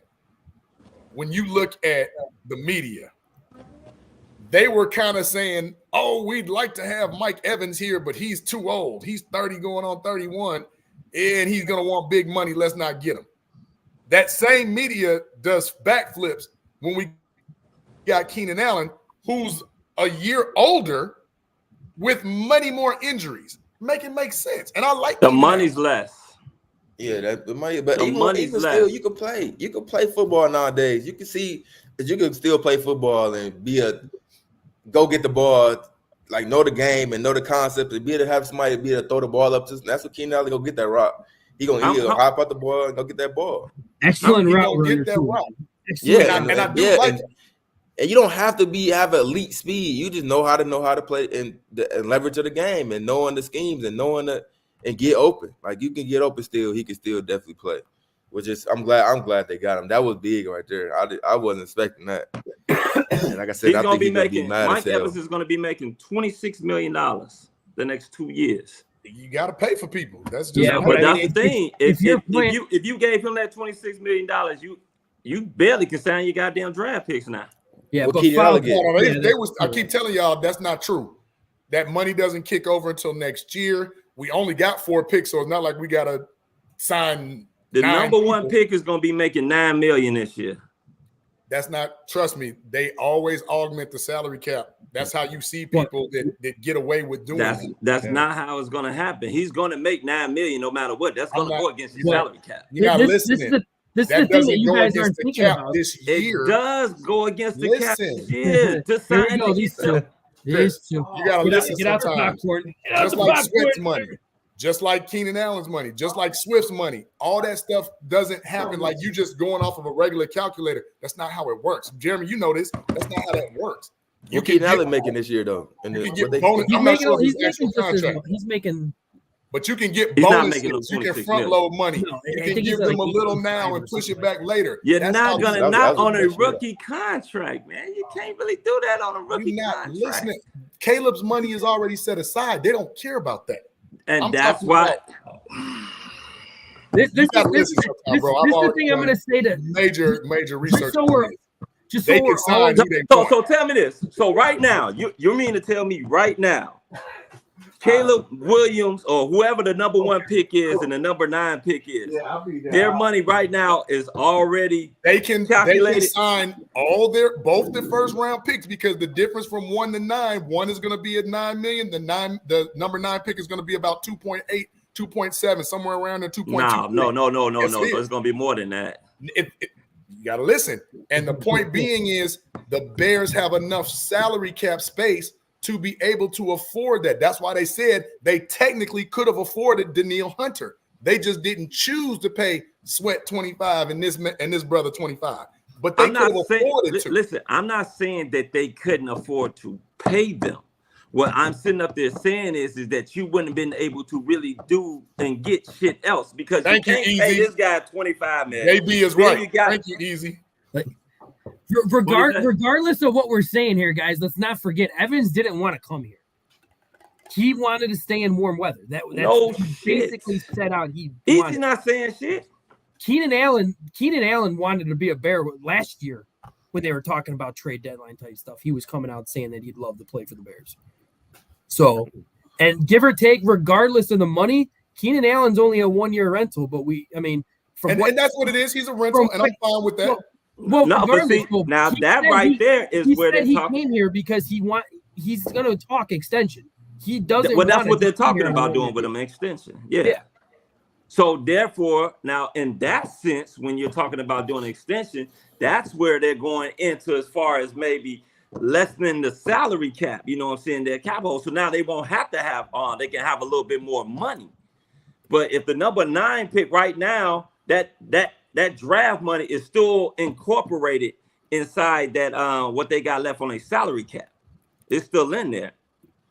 But once you get rid of that, you ain't really got too much of shit. Once you put that money to the side, you ain't got nothing really. All they do is carry whatever you don't use, just carry over, and then they get more money next year with the increase. Money is not an. I'm not paying Mike Evans $26 million. I think Jeremy's going to know more about this than we are, though, because we don't know shit. I like Keenan Allen if you get him for 18 instead of 26 though. I like Keenan Allen though. Yeah, I like. No problem. He's a monster. But my point is, you're going to pay for somebody. You have to. You got to pay. Yeah, you got to pay. I mean, that's nothing wrong with the Bears have been notoriously cheap. They'll pay for one superstar and won't pay for no more. You want the best bargain possible. You want the best bargain possible. So I'm not mad at that. And it's not like I'd rather pay $18 million than 26. Of course, you'd rather, but you want to win too. Well, you act like he a buster. Man, I didn't say Keenan Allen was a buster. All I said was, my original thing was why you couldn't go after Mike Evans. Not it was bad to go after Keenan Allen. They said you couldn't go after Mike Evans because he was 30 going on 31. He's too old and too expensive. That was my original statement. And then the Bears fans that said you couldn't go after Mike Evans are now applauding going after Keenan Allen, who's older, a history of injuries, and still makes $18 million. That was my point. Less money. He's $8 million less, dog. Y'all are dense. I don't care about that. I'm just saying, my point is, give me, if I got a chance to play Madden football with a team and get the top, let's go do it. Let's go win. But tell me this. I want to ask this to you, JB. Do you think that it's an $8 million difference in their production from each other? I don't even think Keenan is. I don't even think Mike Evans. I don't think his $20 million. I'm sorry, that 26 kicks in this year. I think that kicks in next year. No, it kicks in the minute the fucking season starts. No, that's not. I'm telling you, that's not how it works. So hold on. So tell me this: when is this man money supposed to kick in? If you look at the salary cap chart, they'll make it so They give him the 25 this year. Some of it'll be bonus money, like 9 or 10 of it'll go as the cap, and then it goes up and down. That's why you see somebody when you say, "Oh, he's making $25 million a year," and then you look at the salary cap thing and be like, "Oh, wait, he's only making 12 this year on the books because they front loaded his contract with the money." That's how it works. Jeremy, tell him that's how it works, especially when you have high-priced quarterbacks. Hell, Dak Prescott been getting paid a lot of money for a long time. Yeah, and look at where the Cowboys are right now. Exactly. Exactly. They want Khalil Herbert. I just can't believe that this man is playing for peanuts this year. So if he signed a 2-year deal and you telling me this man paying for like $10 million, so what he gonna be playing for next year? God knows. What, 30? It goes up. It definitely goes up. Yeah, but that's just how it is. He's playing for a nice shot. I put it to you like this. He's playing this year at least $6 million more than what Mike Evans, I mean, not Mike Evans, but Keenan Allen's playing for this year. At least $6 million more. My point is, don't tell me you can't sign one because he's young, he's old and expensive, but yet we still signed a older expensive guy. They both still expensive. But he's not as expensive. We already knew that. The one thing we if it's knew as that expensive, dog. I just said he's still expensive. Shit. It don't shit. Look at the force for the trees, for man. wide receiver. All right. Jesus Christ. You don't gonna like pay to pay no 26? nobody. Hey, you're cheap. Have a list. No, You're cheap. We have a list of the visitors that come to Soldier Field this season, and then the away games. Because Wait, I wanted to ask Jeremy what. No. You froze on your Urkel glasses. That's some old ass glasses. I don't think your network is You connected. can't see that now, can you? You blind ass. That's a hey, he went into the future.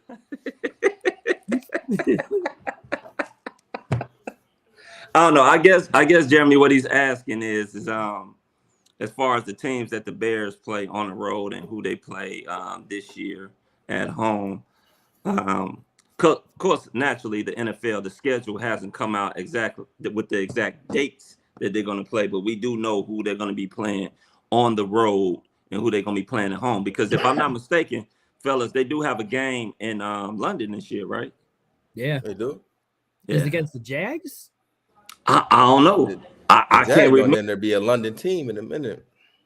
Yeah, I mean, I think that's what they're trying to do. They're trying to push for international. So Yeah, I mean, I thought they said that. No, it wasn't Houston. That was the Hall of Fame game. No, Houston's the Hall of Fame game, which I find interesting. The number one this year versus the guy that was supposed to be the truth next year. Even though I'm interested to see what CJ is going to do next year. Did you tell us your thoughts on Caleb Williams? What's your thoughts on Caleb Williams? I said I did watch him play a lot in college. Do you think he's as generational as they say? I mean, you can only wait and tell, man. Wait and see. Honestly, I think it's really hard to kind of do that from college to the NFL. Like you hope, but it's really hard till you go out there and get the game. You understand in the NFL, or if you're not like Johnny Manziel was, how he was still. Are you gonna get sucked into a whole different lifestyle? Like it's a lot, Johnny bro. who? Like Johnny Manziel. I mean, it's a lot, man. So I'm saying like. You might go, but it's still a little harder in Chicago because Chicago not really a city like that. Mm-hmm. But in the offseason, if you're not doing what you need to do, you can become that. You know what I mean? Like you can. And I think that wasn't one of my issues, but I did sometimes in the offseason just like, damn, I never got a chance to do this. And I was only your 4th round. You know, like you're gonna be in a whole different. I mean, but he in USC, so it kind of already might be used to that. That kind of like that Hollywood style and nothing really, you know. But if he come, he got to come in and work, bro. Got to come in and work, and work. Got to, especially being a quarterback and being that. I mean, you got to come in. You got to. Let me ask you this, Jeremy, because I know everyone thought I was an absolute hater of Caleb Williams. I'm not. Nobody on this panel is a hater of Caleb Williams. Easy's in the background typing right now, so I can't wait to see what pops up. We're not a hater of Caleb Williams. We don't like Caleb Williams fans. But I think they are obnoxious, easy. Yeah, Caleb Williams to me is kind of like a Dallas Cowboys type ordeal right now. The social media makes him out to be like this fucking god, and it just makes people want to hate them. Like Caleb Williams, great. He put up great statistical numbers in college, guys. I understand that. one, in college, totally different ball game when you're in the NFL. And two, he did not play good versus good defenses in college. He didn't. And all these people keep saying it was like, well, he didn't have the people around him. I was like, USC had the top 3 offensive recruiting class for the past 20 years. So I don't want to see that they don't have talent around him. They did not have a good defense. That I will admit. Their defense sucked this year. But I think college football is so washed now, bro. Like he won a Heisman last year, and it's like, I mean, what more can you do kind of this next year? So I think like it just. If it was up to him, he would have sat out that whole damn senior year. That's what I have to be perfectly honest with you. He would have sat out the whole year and just trained for the NFL. Like, and that's what it kind of seemed like sometimes. Like it really, I mean, because what is he playing for at this point? They was already talking about he's gonna be #1 pick, and he was always the Heisman pick. Like he didn't do nothing this year in the combine, didn't do nothing in the combine. He didn't have to do pro day, so it's like it's just so different, man. College coming from college is so hard to kind of to evaluate somebody because it's like, I don't know, it's just different, man. College football is different. I will say this, I give him kudos for doing the USC Pro Day. Yeah, I'm glad to he go did out do there that. and actually have quarterback versus former players to help their draft status. So I did not expect that from him. So huge kudos, and couldn't believe Keenan Allen was there, like in disguise. Nobody even knew he was there, not even polls, and freaking Eberflus, they were shocked that he was there. So huge kudos for that. I think Keenan Allen about to come in and go like and Diab, I'm not wrong. Look it up, buddy. I think Keenan Allen about to come in and go crazy. I'm not wrong. I just wanted y'all to look at the contract breakdown. They both annual salary. One is 20.5, the other is 20.25. One's base salary this year is 18. Keenan. Mike Evans is 1.7 this year. Next year, being too far off though. That's what I'm trying to say. Like, people, Jeremy, you know how these contracts work. People try to do simple math. That's not it. When Mike Evans turns 32 in 2025, his base salary is $18 million plus his signing bonus and all that. He'll be at 23.4. I think Evans got a lot of incentives though. But I'm just saying, what are we talking about when people are trying to say one is making 18 and one is making 26? That's just not true. That's just not true. It's this great little device that I urge everybody that wants to learn how to do contracts.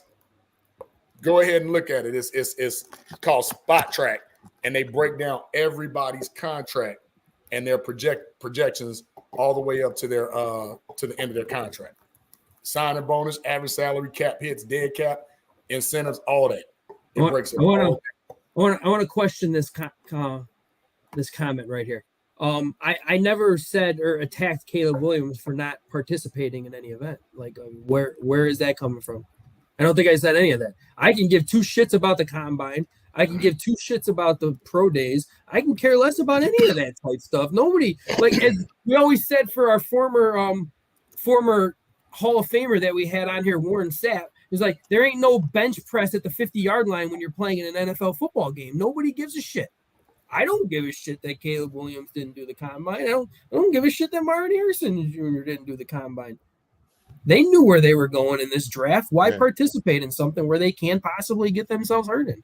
I do question the not playing in a bowl game because I guess I'm just that dedicated of a loyal athlete who wouldn't ever miss a fucking game no matter what. That's the hockey blood in me, I guess. Sorry. Hockey different. Yeah, I'm a dumb shit when it comes down to that stuff. I played through broken bones. I played through. But hey, it is what it is. Caleb Williams is your guy. It's gonna happen. You're not gonna go draft Jaden Daniels after all this.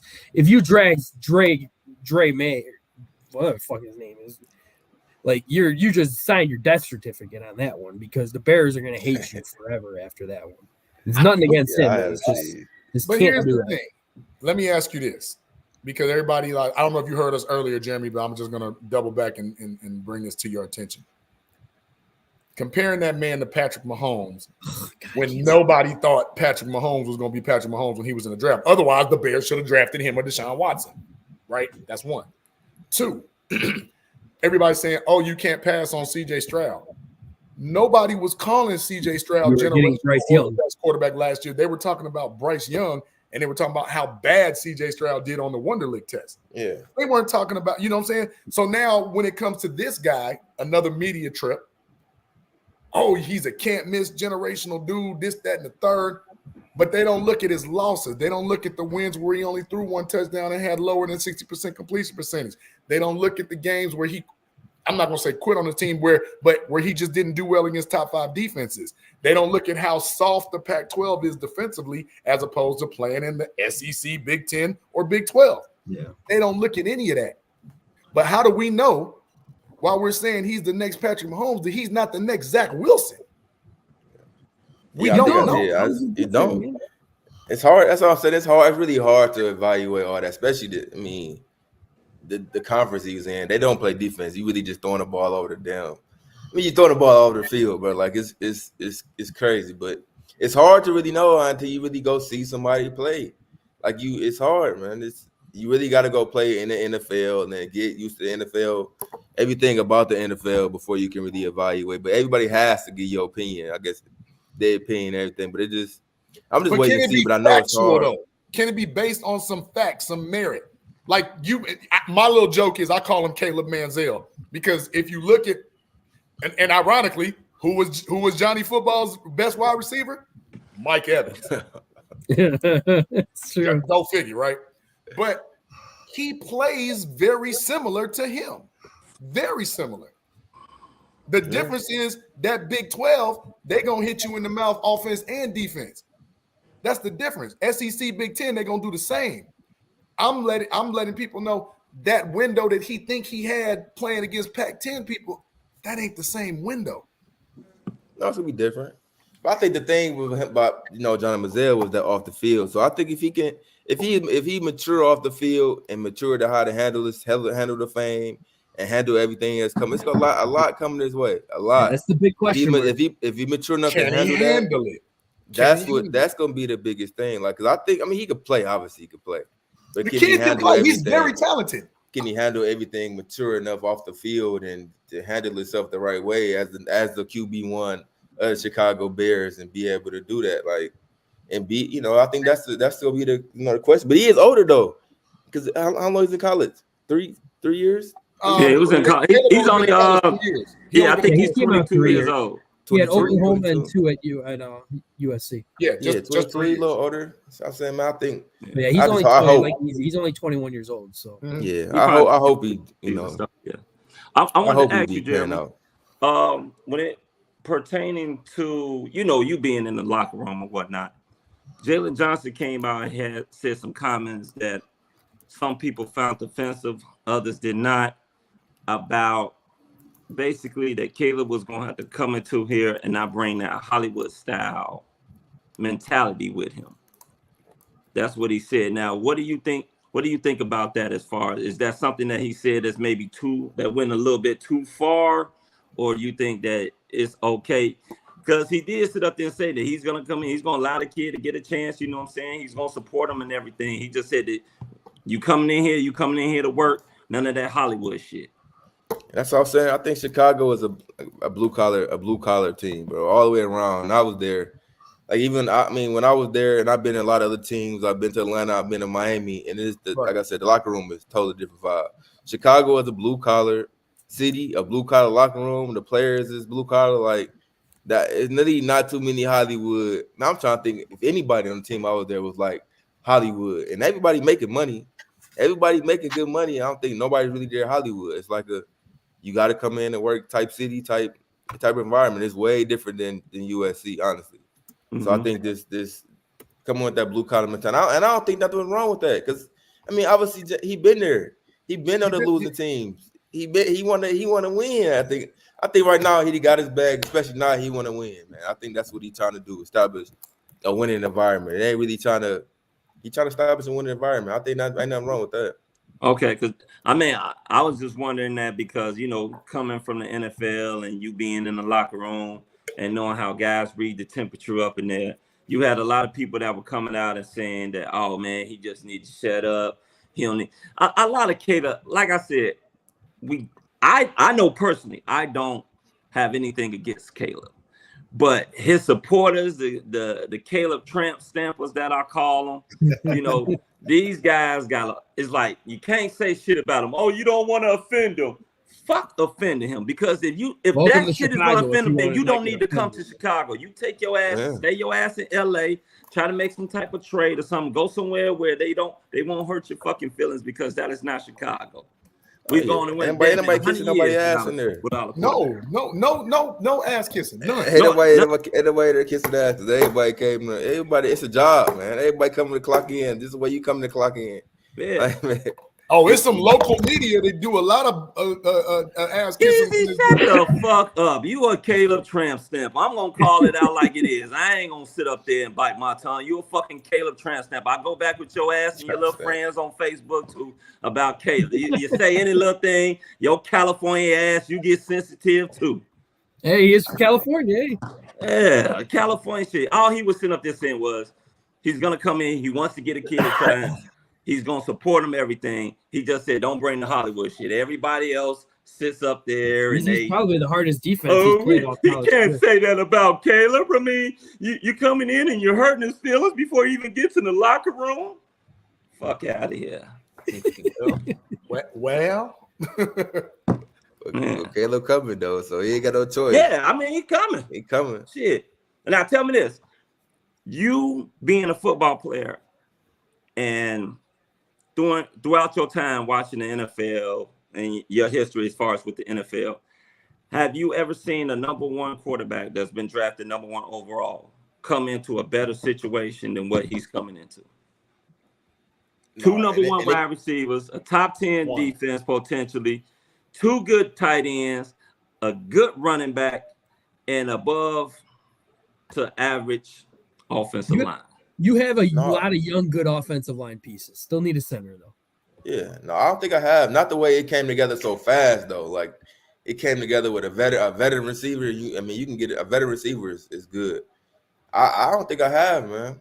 I think it's one. I think it's one. You want me to tell you? Who was that? Andrew Luck. Not even Andrew. Not even close. No, whoa! What you mean? Not even close? Not even close to what Caleb is walking into. No, the question is, did he come in? Who came in with something?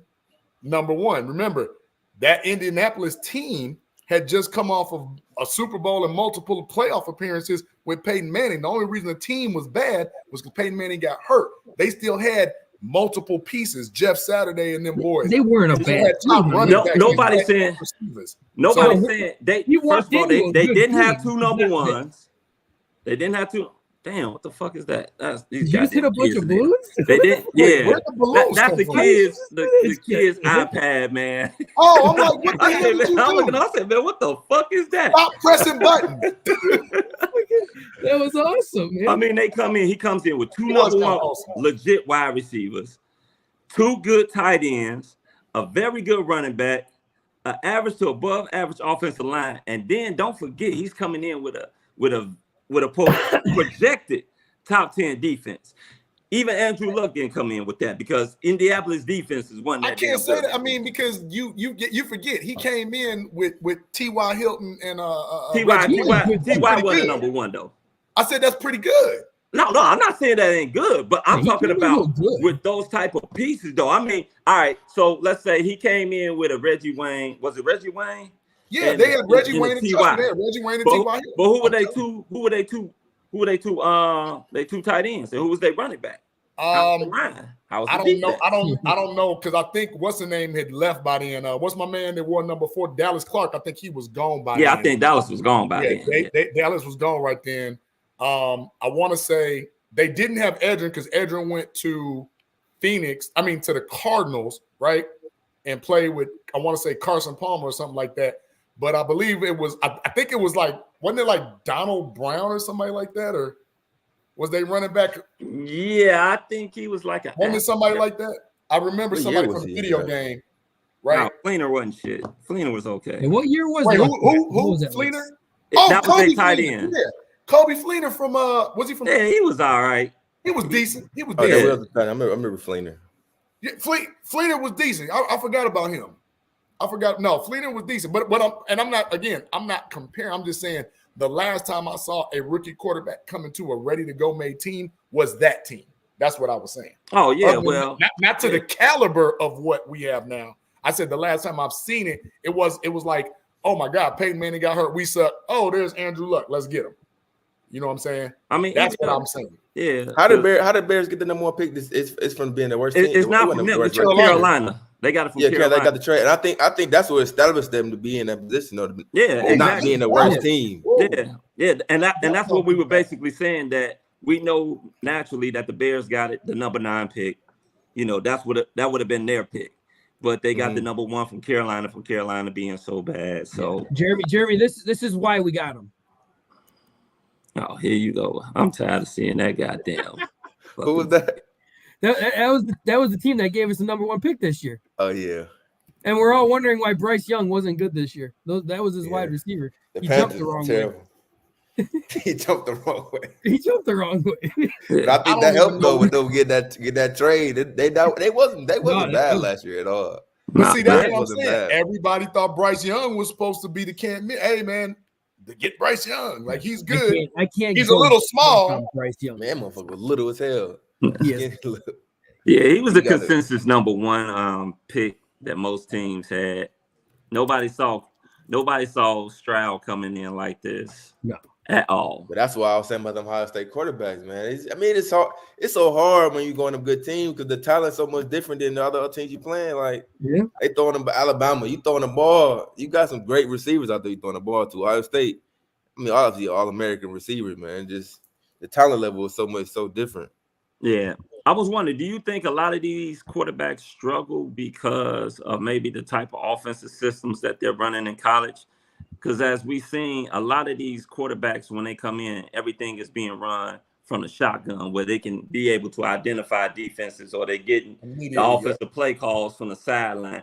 Do you think that's the reason why a lot of these quarterbacks tend to suffer in the NFL?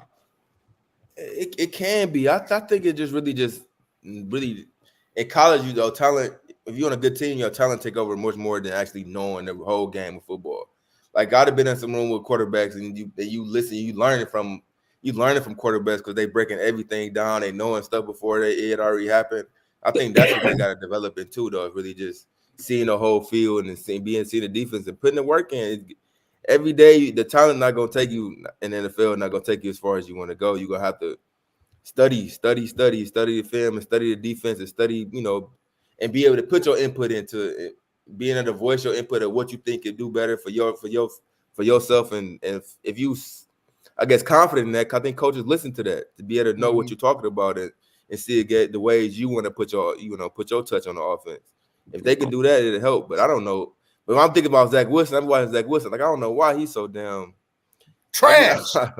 Well, I don't know. He was the guy that we're still trying to wonder to this day. I think mentally, bro. How did he jump up? He played at BYU. You really know how he jumped up. The goddamn combine.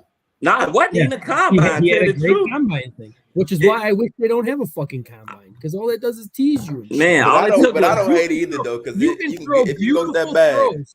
Yeah, you can throw beautiful throws at the combine. Guess what? You're not wearing equipment. You don't have a 400-pound motherfucker trying to take your damn head off. Not 400. And you don't have somebody guarding your damn receiver. Like, it's I can make pretty good throws at the combine. Yeah. Maybe not that great, but good enough. I mean, the other dude from the Cardinals too, that one he got drafted after he went to the Cardinals, that number 1 pick, and then they drafted. Are you talking about Josh Rosen? Yeah, Josh Rosen. He only kept him for a year. Yeah. But I'm glad. I mean, they finally, usually quarterbacks they gonna keep for a long time, but they getting rid of quarterbacks. Like, you ain't cutting it, you out of here. But, and it used to not be like that. They used to actually. Yeah, I know. Well, a lot of quarterbacks in disservice. They really being disserviced out here because these front officers are not giving them a chance to really develop and getting them the weapons that they needed. And Mike Tomlin and Damian Woody came out. Mike Tomlin said, coaches today are lazy. He said, these coaches ain't coaching out here no more. And Damian I mean, Woody. because the coaches ain't getting no chance to be. I mean, you coaching, you got 2 years. You ain't doing that 2 years. Well, you shit, out if you coaching, black, out you the get door. one. Yeah. If you're not Mike you get Tomlin, one. if you're not Mike But Tomlin, they still get paid though. They still get the chance to get paid when they gone. But they ain't later. They cut the coaches go quick too. Yeah. I blame that shit mostly on social freaking media though nowadays, man. Especially social media and the combine because people like, and I'm not dissing him, everybody, because he's gonna be our quarterback, Caleb Williams. Like everybody put all this hype on him being the next, Michael Jordan, God in gym shorts, Black Jesus. Like he's the next Chicago upcoming guy. He's like, so yeah, you got to move out from Justin Fields because everybody is saying that this guy is going to be the next guy. They didn't used to say that shit. But Jeremy, I want you to hear this. And I'm going back years. The last USC quarterback that was good in the NFL was who? And you can say that about Ohio State too, right? You can say that about Ohio State, right? I don't know. And I'll do you a favor. I'm not talking about Rodney Matt Leinart. He won the Heisman. But was he a good NFL quarterback? No, let me give you some names and some history. Let me give you some names. Carson Palmer. He was decent in the league, right? Good quarterback. Decent. He was decent. Before he got hurt? Before he got hurt, he was decent, Yo, he was good before he got hurt. Yeah, he's pretty good. He was good. Statistically, he had 4 good seasons. He was decent. Carson Palmer, Matt Leinart, Matt Castle, John David Booty, Cody Kessler, Matt Barkley, Sam Darnold. Oh, I forgot Mark Sanchez, Caleb Williams. Yeah, there's some bad names on that list. Because I can go to Michigan State and say Kirk Cousins better than all of them. Captain Kirk better than all of them. Yeah. That's a tough list right there. I didn't know. And that's what I'm saying. Darnold. Like people don't dig as deep. That USC shit looks good against the Pac-12. It looked great with Leinart and Palmer because that was the Pac-10, right? A little different, not much. We get Keyshawn Johnson from that, Curtis Conway, a former Bear alumni, he come from that, USC. They'll give you some dope receivers, linebackers, and safeties for sure.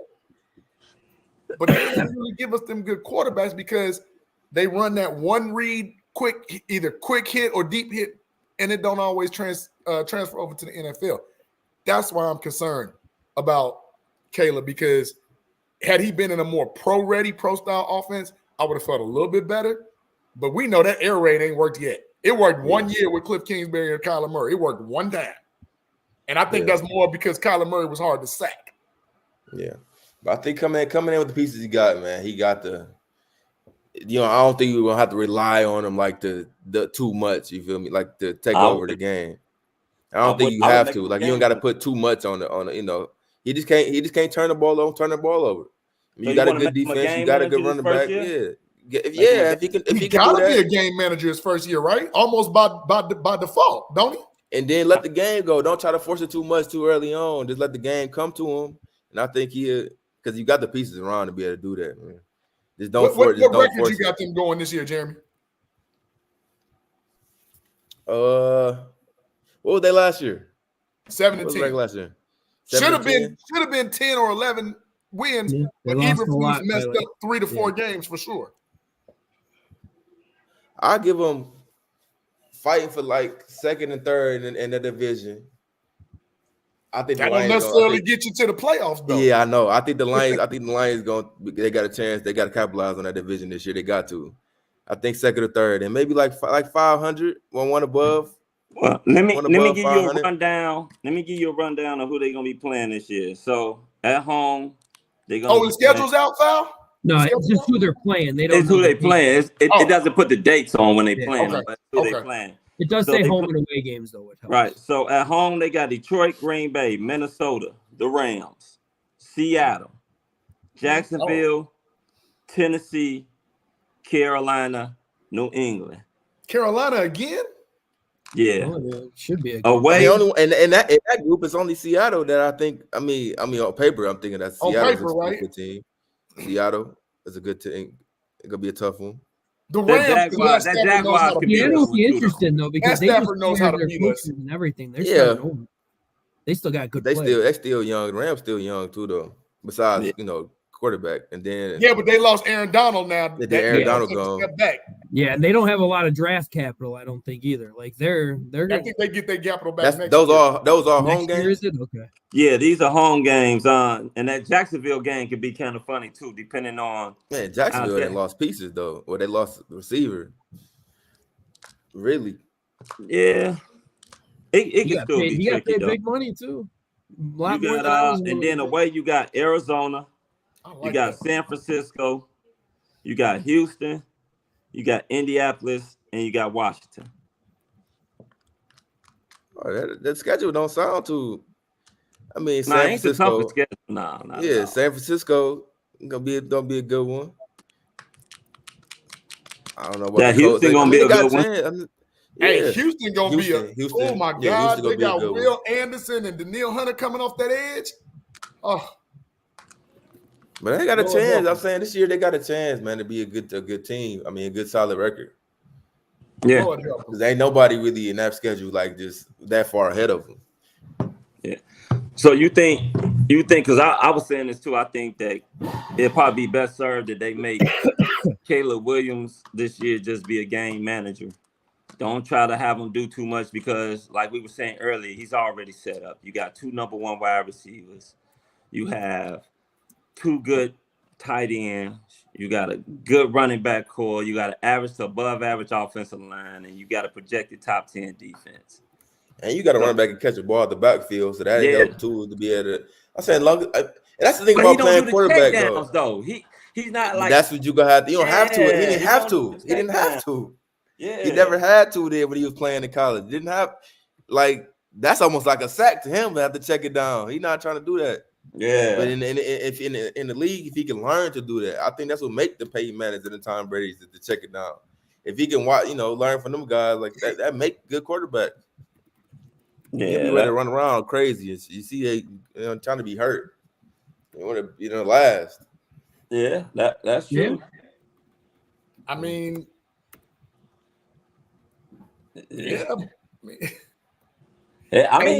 I saw Johnny Manziel throw 29 touchdowns and run for. 26 touchdowns and run for another 21. So I haven't seen a lot. So, like Johnny football. Do you know anything about the players coming out in the draft? Besides the usual Marvin Harrison, Neighbors, the quarterbacks. What about do you have any thoughts on any of the tackles or defensive guys that's coming out in the draft? No, I don't know. I know they got I know it's a safety though. The white boy safety. Where Iowa. Oh, you talking about Iowa got it? Yeah, I know you talking about. Yeah, he nice though. But besides that, I ain't really watching too much. We need a safety. Well, I don't think we're gonna draft. We got 2 safeties now. I just seen they let go of which column? They got Brisker. They got Brisker. We got Brisker, but they let go of Jackson and picked up Kevin Byard. Yeah, they let go of Jackson. They released Jackson. Yeah, they released Eddie, and they picked up what's the kid name? A lot of money releasing Jackson. Byard. No, I know. I'm saying they picked up Byard, but they also picked up another safety, and then they picked up Simone Biles' husband. Yeah, they did pick up another safety. He's more. God damn it, he went to Green Bay. Owens. Yeah, he's not coming here. It's his girlfriend that's coming here, right? No, that's his wife. Simone. Is it his wife? Yeah, that's his wife. So we already got Swifty, coming here in our running back. So now we might as well get Biles as well, right? Dude, I thought you were talking about his last name Biles, huh? It might. He should. Jonathan Owens Biles. Literally hyphenate that thing. Owen Biles. Said Jonathan Owens Biles. I like what Bob Avellini said, y'all, at 9:45. He said a QB's job is to manage the game until it's time for him to change the game. I like that. I like that. He learned to do that. He's gonna be good, man. Then they're gonna be successful. He got a lot of. Like that I tell people, I just don't want too much pressure on a kid. I'm not a hater of his. Did I want him? No, I wanted to keep Justin Fields. But since he's more than likely projected to be the quarterback here, I'm going to root for him. I just don't want so much pressure to be put on him. And trust me, it's so he's getting pressure from a lot of his fans and a lot of the media that thinks that this guy is just gonna come in here and he's just going to pass for 3,500 yards, 30 TDs, 10 interceptions. The Bears making the playoffs. I said, man, look here, just temper down your expectations. All right. Yeah. I don't. What you give, Fal? Because I mean, 7 wins. It should have been 10 or 11 because of Justin's legs alone, and Matt Eberflus just pissed away wins like because you don't know what the hell he was doing early. But I mean, do we really see Caleb coming in winning 11, 12 games? I don't.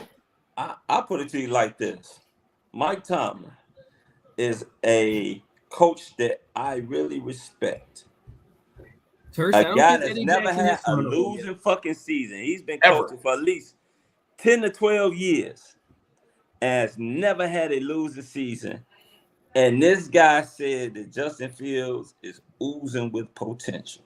He says he has a lot of meat on that bone, and he can't wait to get a hold of.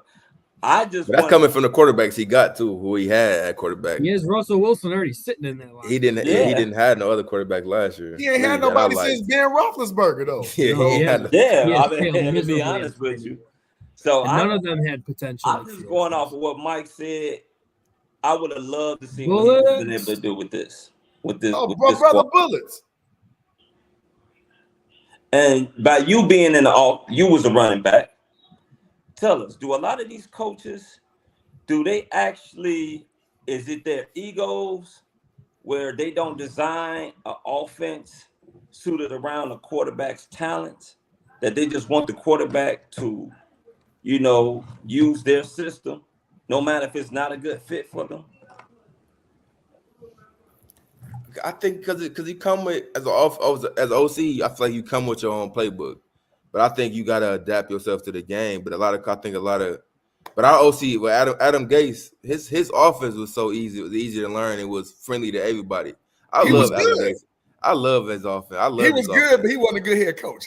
He's a great OC. But I loved his offense because he he gave everybody a chance to be able to get the ball, and it was easy to learn.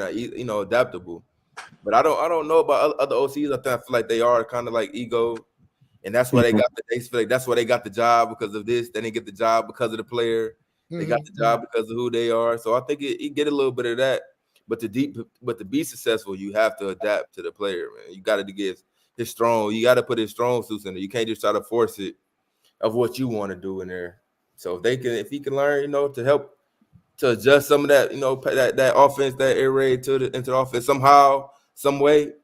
I think he got to learn under center, though, Jeremy. That's important. He has to learn under center. He has to. Yeah. So basically, what you're saying is that from your experience, most OCs come in and they're gonna run their system. They're not going to try to put a system around the quarterback's best strengths. Yeah, because that's the reason they got the job. I feel like they got the job because of them. They didn't get the job because of their players. So this is my offense. This is what got me. Because they take business pieces from other people along the way, and they playbook is they playbook. And I kind of like if I go be an OC somewhere, it's my playbook, and I think what I like. But me being a player, I know that everybody can't be successful like as you want. And you got to adapt your system. Yeah, you got to adapt. And that's why I like what Bobby Slowick did because his daddy was an NFL coach. I like that's what he did with CJ Stroud. Hey, forget my offense. Let's build our offense. Yeah. What do you like to and CJ had a great season for a rookie. And he's just I think the head coach. I think What's called did a great job being a head coach and knowing that from being a player. D'Amico Ryan was on point. That helped being a player. Right. And that's why I say to me, when you have D'Amico Ryan was a top tier player, right? What he did was he wasn't trying to be the head coach because he wasn't trying to step on the OC's toes. He was like, hey, I'm going to handle the defense with my coordinator. Offense is all you. Y'all figure that out. I'm going to lead the men. And that's where I kind of figure like being a head coach is like managing a bunch of egos. you got to be a leader of men. Whether you're, Mike Ditka or what's my man name? The Rams coach used to cry all the time, Dick Vermeil. Whether you're one of those guys that wasn't given a chance and you just galvanized people, wanted to run through a wall for you, to me, that's value in head coaching, because everybody don't have an Andy Reid. But you look at John Harbaugh, who was a special teams coach. Hell, they play pretty damn good for him. Yeah, that's true. Well, you know what? We've discussed a lot today. Let's go ahead and get into some shout outs. You want to start us off there, Jeremy? You got any shout outs? Any shout outs you got before we head out? No, I ain't got no shout out. Well, I'm gonna do a quick little one. Let me hear y'all shout outs. I might have some at the end. Thanks for coming on, Jeremy. Like it was great having you on. We appreciate you taking the time and everything, and always awesome to hear somebody of your caliber, because we were hoping you were going to be the next big thing, and then all of a sudden, even you said, it's like injuries just kept happening, and we know that's part of the game, and it sucks. Yeah, super sucks. But man, you were something special out there, and again, thank you for coming on. We'll definitely try to get you on again during the season or closer to the draft and everything if you ever have time, man. Not bad for a Spartan. Hey man, I love being on the show, man. I like the realness of the show. I'm a nerd. Now that I'm done playing, y'all give me a platform to be able to kind of, because when you playing, you kind of tailor your opinion back so much. But now it's like y'all give me the platform to be able to speak my truth about football. Yeah, and speak the truth, man. That's what we want to hear. We want to hear. You know what I hate?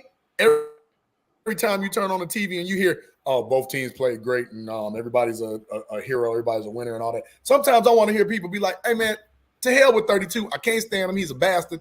I hope he died. Like, I want to hear some good stuff. And sometimes they want to, but just like you gotta be politically correct to a certain extent. No cookie cutter around here. Not up in here.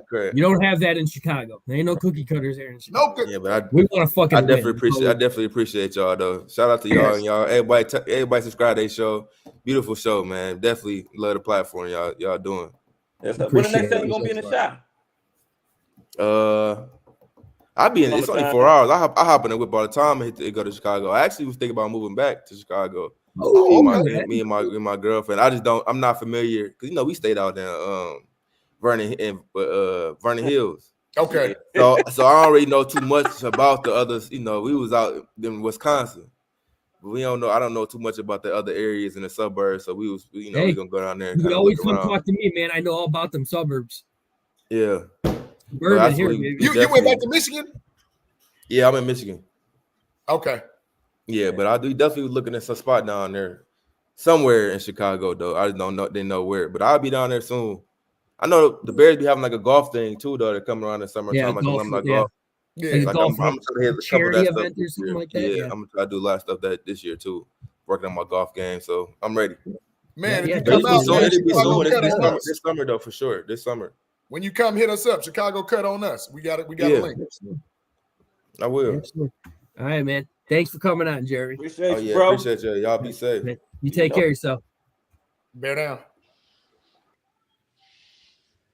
That was a good show. Absolutely good show. Let's bring on another one here. He does it. Hey, I know that guy. Is that the Caleb tramp stamper? Yeah, no, you might as well get it on I'm that not forehead. Caleb tramp You said stamper. tramp stamp on the forehead. The reason I resent that is that I am open to criticizing Caleb Williams for his on-field performance. There are some things that are definitely worth criticizing him for on the field in terms of how he plays. I think definitely the fumbles, something he needs to cut back on. Josh Allen had the same problem in college. Definitely a lot of the, he holds on to I think that the top 25 defense argument, like there's some merit there, although it's scary. I know that those numbers are skewed a little bit by that one bad Notre Dame game. And look, I do think there are some, like if you don't like a short quarterback, he's not like short, but I get 6'1" isn't huge. Yeah, he's middle. But my problem is the reason why I'm defending Caleb Williams so much is because there are no character concerns. Like I don't know where this comes from. Like he's never been in trouble with the law, never, done anything, never isn't on the record like not being a hard worker or anything. No, Yeah, I never like he heard might that. be a little bit. He might have some diva-esque qualities, but all the great quarterbacks do. And so I don't really see anything as a red flag. I think he's going to come in here and I think he's going to work his ass off. I mean, Baker Mayfield was arrested. Like there's videos of Baker Mayfield being arrested and like tackled by cops, right? Trying to run from cops because he was high. There are videos. I mean, Johnny Manziel, he straight up admitted, I didn't study film. I, he drank a bunch. ESPN, remember? Yeah. Yeah. No, I mean, like Johnny Manziel, like had a whole interview, like, yeah, I didn't study, I didn't try hard. Even Joe Thomas said, yeah, I mean, being a quarterback is hard. He wasn't cut out for it, and that's why I'm like, okay, if we're gonna talk about his on-field performance, yes, obviously, open to criticism, whatever. But like off the field, nothing that he like everything that people say is a red flag to them that Caleb Williams has done off the field just isn't a red flag to me. I think that those are fine personality things, and I want my quarterback to have a little bit of spunk. Maybe we need a little Hollywood in Chicago. Yeah, I always want my quarterback to have spunk. I just don't want fucking, diva-esque spunk. Yeah, well, I mean, look, I was watching NFL Top 10 Divas, and you know who number 10 was? Tom Brady. Oh, that was later in his career. Yeah, honestly, yeah. So why is it a bad thing? Whole damn rule because of this guy. He took that to number, but he took that to number 1 when he became fucking the real Tom Brady. When he was unstoppable because he knew he can do that shit. I'm interested, easy to see who else was on that list. T.O. was on that list. I'm about to say receivers. Randy Moss was on that list. Ocho Cinco's got to be on that list. Oh, there was another. Jim McMahon was on the list. I could see which that. I thought was kind of bullshit. You know what? Jim McMahon was not a diva. I thought that was bullshit. He was just an asshole. He was a dog. Loved an asshole. Yeah, he was an asshole. Oh, Joe Theismann was on the list. Well, that's damn sure. I mean, I put it to you like this: if they put fucking Jim McMahon up there, they could have put fucking Jay Cutler up there because personalities was sort of similar as far as they didn't give a fuck. Oh, and then Bullets always has to come in with the bullshit fire with this. MJ a diva? Sorry, LeBron James takes the diva of the NBA history. If I'm not mistaken. No. Hey, Bullets. Let's get it clear. I'm an MJ fan. Addict. He's not a diva. He's an asshole. Absolutely. Yeah. That's kind of like the Jim McMahon type thing that we were talking about right there. Yeah. LeBron James is a diva who cries and bitches when he stubs a toe and he's blaming the defender for him stubbing a toe. You know who else is a diva? Aaron Rodgers. And Aaron Rodgers kicked our ass for 20 years, and I'm tired of it. I was tired of it. I'm still tired of it. He is a diva. You're right, but guess what Aaron Rodgers couldn't do? A winner. Shit in the playoffs. That is true. He shit the fuck. Okay, I did a report on this. Actually, I did a whole study on Aaron Rodgers in the playoffs, and he got fucked over a lot. I'm just gonna say that especially the Tampa Bay game. The last time he played Tampa Bay, he really got screwed. He got fucked over that game. Really, the Seattle game with the onside kick. Yep. That fucked him over. Oh, you remember He's that? not even. Look, there are more players on his team named Aaron who have fumbled in the playoffs than Aaron Rodgers. Aaron Ripkowski fumbled at the goal line in the NFC Championship against the Falcons, and Aaron Jones fumbled in that game against Tampa, in 2020. So I mean, like, don't forget I'm not saying he shit the bed a few times on his own, but like he more often than not, McCarthy or someone fucked him over, and I'll stand by that. No, hey, he didn't call himself Black Jesus. They were calling him Black Jesus. They called him Black Jesus. And then he referenced it. Magic Johnson and Larry Bird started that by calling him Black Jesus. And then he ran with it. You can't turn that on him. Nope. Here's a question for you. Here's a question for you, JB. Question for you, JB. And look, remember, last time Bulls won a championship, I was in diapers. Dennis Rodman, is he a diva? Dennis Rodman is just being himself. I don't know if he's not a diva. Yeah. I don't know the way I've always seen Dennis Rodman, like in interviews, is like he's on a different plane of existence than everyone. Like he's constantly just on acid or something. He's just not. Yeah, he's not a diva. He's not in our reality. Yeah, that's a good example. He's not a diva. That's just he's fucked up. Different. That's the diva. Like you said, that's eccentric. That's hell of a player, though. Hell of a player. Oh yeah, no, that's the thing, and that's what my whole thing comes down to is like I don't give a shit if you paint your nails and wear a dress or wear a tutu, whatever, like do whatever. I've seen Frank with his rainbow headband. Like, you know, it's good look for him. That doesn't bother me as much, right? Because win games. We lived through Dennis Rodman wearing a wig and a wedding dress. Like, who are you marrying, dude? Oh, you're marrying yourself. Okay, that's weird. Can you go get me 15 rebounds tonight? You know, that's all I fucking cared about. So you're married. Oh, you married yourself? That's weird. That's just we're having tongue-in-cheek fun with that. I don't really give a damn about that. No, the Carmen Electra story is my favorite from The Last Dance. That was my favorite. Where she like hid from Michael Jordan in the closet. That's my favorite story. Oh, I love that. All right. But no, I get it. Let's get back on track, Easy. Hit us with your stuff. Promote your show, Easy. Oh, yeah. Easy does it. We should be going on Friday. And we're going to do a mock draft. Noah Gross and I, we're going to be talking. We're going to go through every single pick. Yeah, we're going to do mock draft. Y'all should tune in for that for sure. Going to be a lot of fun. Going to do every pick from Caleb Williams to whatever that. There's like a 360-pound defensive tackle that I think the Chiefs are going to take with the 32nd pick.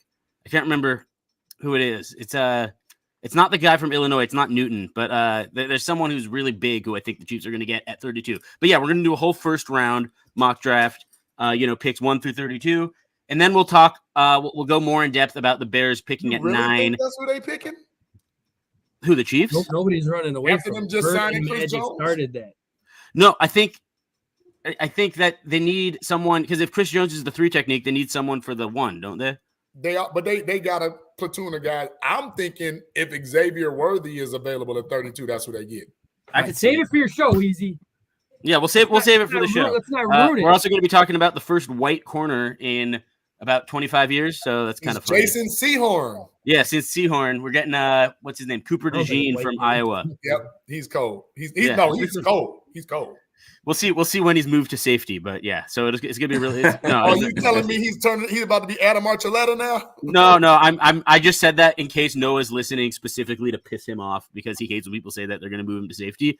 But yeah, that's gonna be Easy Does It. And by the way, great show, guys. It was a lot of fun, even when Foul relentlessly attacked me in the chat. My feelings are still a little hurt. But you know what? I'm gonna get over it. The reason why I attacked you because you know damn well that y'all be sitting up there, you talk shit, y'all make Caleb seem like he better is. Now, I do agree with you as far as with his character. I never said anything about his character, anything at all.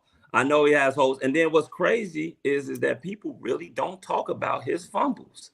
They really don't. No, that's a legit problem. I know that's something that can be corrected because I know if Josh Allen was able to work at it, not Mahomes, someone else had a lot of fumbles in college that fixed it. I can't remember who it was. I heard it on a podcast, but yeah, like you're right. No, and that's the thing, and that's why I'm saying like fumbles the ball. Yeah, no, like that's what I'm saying. Like, I mean, hell, Mahomes had the worst fumble I've ever seen in the playoffs last year in the AFC Championship. He just went back to throw it and like I don't know, like recently passed John Madden stripped him or something. But like, point being, yeah, no, I'm with you. That like yeah, we hype on Caleb a lot, but like that's because I want to get excited. He's going to be our quarterback. Yeah. But I don't want to talk too much about his character. I want to talk more about the nuts and bolts of what make him good and what make him flawed. Yeah, when I talk about him, I don't never bring up anything about his character. That's true. Talk about certain things. Frank a little more, but not you. It's because I know history of his character because I have people at USC, so we'll just leave it at that. So, oh, God, I've had people who partied with him and say how much of a spoiled little piece of shit he can be. But anybody can be. But you're not a hater. But you're not a hater. I'm not a hater. I'm not a hater on anybody. This guy, he's a fucking pussy piece of shit. Fuck. But I'm not a hater. I don't think I said anything that direct. It might have been but not that direct. I can't remember. I'd have to go back. You don't get me started on that one with bullets on the comments finally, because that will be here till fucking midnight. All right, I'll get my shout outs in. Shout out to our guest, man. That was great having Langford on, man. He, like I was saying before, man, he had something special. We thought he was going to be the next up and coming. It was after Forte, right? He was with Forte for 1 year before Forte went to the Jets. And then Forte left, and he was supposed to be our replacement. He gave us the best Thanksgiving It sucked. It sucked for sure. But I mean, shout out for him coming on. I know we've had him on here in the past, but I mean, this was a great one to have him on. Shout out to all you guys. Loved having you on. Love how you guys keep your confidence up that the Bears are staying in Chicago, because I'm still feeling confident they're staying in Arlington Heights. I won't believe it until it fucking happens. They bought the golden shovel already, man. I'm giving those dumb fucking idiots out there in Arlington Heights a chance to redeem my freaking faith so I can have something close to home other than fucking Chili's and Applebee's and some shit like that. Other than that, hey, I shout out to Edinger family. Liliana, I believe she celebrated her 15th birthday a couple of days ago. Shout out. Happy birthday. Absolutely. Big 1-5. Huge right there. You know, Edinger family is one of our P1s as well. I know they usually try to get on when we're live, but they always watch it later on. So, other than that, hey, I will give a diss shout out to that fucking gopher, fucking chipmunk, whatever, the groundhog son of a bitch. Because shout out to Paul Edinger on this one. If I find him, I am gonna punt his ass to the fucking moon for not giving us good freaking weather. This is ridiculous. You said we were having an early spring. You gave us so much confidence by giving us good weather for like a week and a half, and right back to freaking shit. Family's all sick. God, fuck. Love you guys. The groundhog's a fraud. Propaganda. Groundhog's a fraud. I wish Bill Murray was on there talking about. He's a piece of stool. Piece of dookie. Go ahead, JB. It's on you. Oh man, hey y'all, my God, have y'all taken a real good look at this chat? Yeah, good luck. I mean, if we didn't have Easy on to take up another 20 minutes of our fucking talking, we might be done by now. Leave Easy alone. No, it's good. It's good. Easy knows I'm messing with him. From 8:02, we was live. We was on fire. Crooked Commiss, thank you for chiming in. Brand new, Cornell Burt, thank you for chiming in. A lot of brand news on today. Daniel Kaline, or Kalin, depending on how you pronounce it, who also, thank you, Daniel, switched from Facebook to YouTube tonight. And we thank you, Daniel, for that. We appreciate it. You never want to do that. Yeah, we got to talk about that last comment off the air. That's an interesting point. I'll get there. Dr. Truth, Tucson. We even had one from X, formerly known as Twitter, Chicago Tomahawk Podcast. What's up, Frankie? Got you, brother. Thank you for chiming in. We appreciate y'all. JJ, Jeanette Johnson, thank you. Brand new, Latanya Banks. That's a new one for me, y'all. Thank you for chiming in. Jeremy Bowman, one of our P1s. Another one, Christy Loves Sports. Love when our female population chimes in. You know why? Because ladies love football too. And we here for it. And we want to hear what they got to say. Thank you for chiming in. Carlton White, thank you for chiming in. We appreciate the love. Bot Rex, our computer thing. Oh, hey, no commercials today. Shout out to Moore's Beer. Yeah, we didn't get any commercials today. That's okay. You know, we'll pay some bills next week. They okay. We were too busy drinking Moore's beer to show the commercials. Well, you know, we don't tend to. Damn, take off that pistol right there. God damn it, are you in the back cave? Sound like fucking Darth Vader. That was not me. No, that was easy. I don't know if the mic went crazy on that one. I am your father. Crazy Ace. Hey, one of our producers / host / our tech guy. Crazy. Hey, much love. He's in the Philippines, I believe, or Korea. Yeah, Korea. Korea now. He was in the Philippines. Now Which Korea? Let me say one thing, JB, before you get done. Korea. Go ahead, man. If anybody out there that's in the comment section, if you guys have a podcast or anything, put it in there. We'd love to sit up there to like and subscribe to your podcast and check out your podcast as well. We show love here. There's plenty of people Every that Tuesday over the night, years that Carlton, we've every gone Tuesday and night. been a part of their podcast, and you know what I'm saying, subscribe and like and watch their podcast as well. So if you have a podcast, leave it in the chat. We would damn sure look it up. We would like and subscribe to your shit as well. Absolutely. Good. Yeah, we support each other here. And Man, Easy. What happened to your mic, dude? You good? You sound like Darth Vader rolling on the mic right now. Like it's like echoing out and everything. Shout out to Carlton White. Shout out to Primetime muted. Roman, brand new. Thank you for chiming in. We appreciate it. Like I was saying before, though, man, let's make sure that we show some support for Crazy Ace because he is out there with the military, making sure our borders in our country. That one, sir. Salute to service. Love you, brother. Shout out to a brand new Barry McChisnick, I believe it is. If that's not it, please tell us how to come down. Even though he got the Green Bay, symbol up. Hey, we love you coming on and showing some love, man. We appreciate that. And Barry, matter of fact, Barry had a lot of good comments. No, Barry, we gonna call him Barry Mack. Barry Mack had a lot of good comments, man. Definitely was chiming in. Easy, thank you for chiming in. Frank O'Dowd, Tucson, our boy Tucson. Thank you for chiming in. Happy Tucson, to help. do us a favor. Go to YouTube, like and subscribe, and let's see you on there. Moving forward. Brand new, Jeffrey Dale with the swiftness. Thank you, Jeffrey. And if you're not brand new still, thank you. Speak to the Mike podcast came on the last couple of weeks. We appreciate it. Not Bab Avellini. Love it. D.L. Muhammad from our Thursday show, the midweek Bears review. Thank you for chiming in and coming in with some good content. Man, Christy loves sports. We got to get Christy on the show. She definitely had a lot to say. Hey, my favorite picture, Mr. Toxic Black. Yeah, that is a good picture. That way, man, that picture of Mr. Toxic Black, that's giving me Dark Helmet. If you remember good old Mel Brooks Spaceballs, man. That's giving me Dark Helmet. Like, I love it. I love it. I knew it. I'm surrounded by assholes. Sam Blackwell, affectionately known as Black Sam. Thank you for chiming in. We appreciate the love. Yep, a lot of man, repeats, fuck y'all. I'm watching stuff. Spaceballs tonight, man. Y'all Dude, I was thinking the exact same thing. I was like, I'm gonna get a Spaceballs meme up here now. Hey, the trust be with you.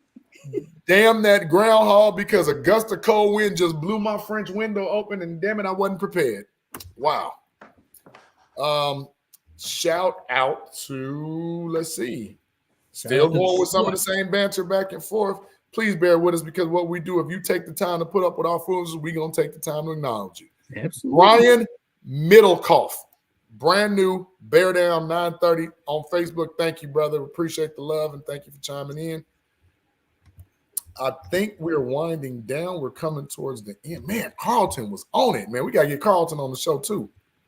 Carlton was definitely in rare form tonight. Keep going.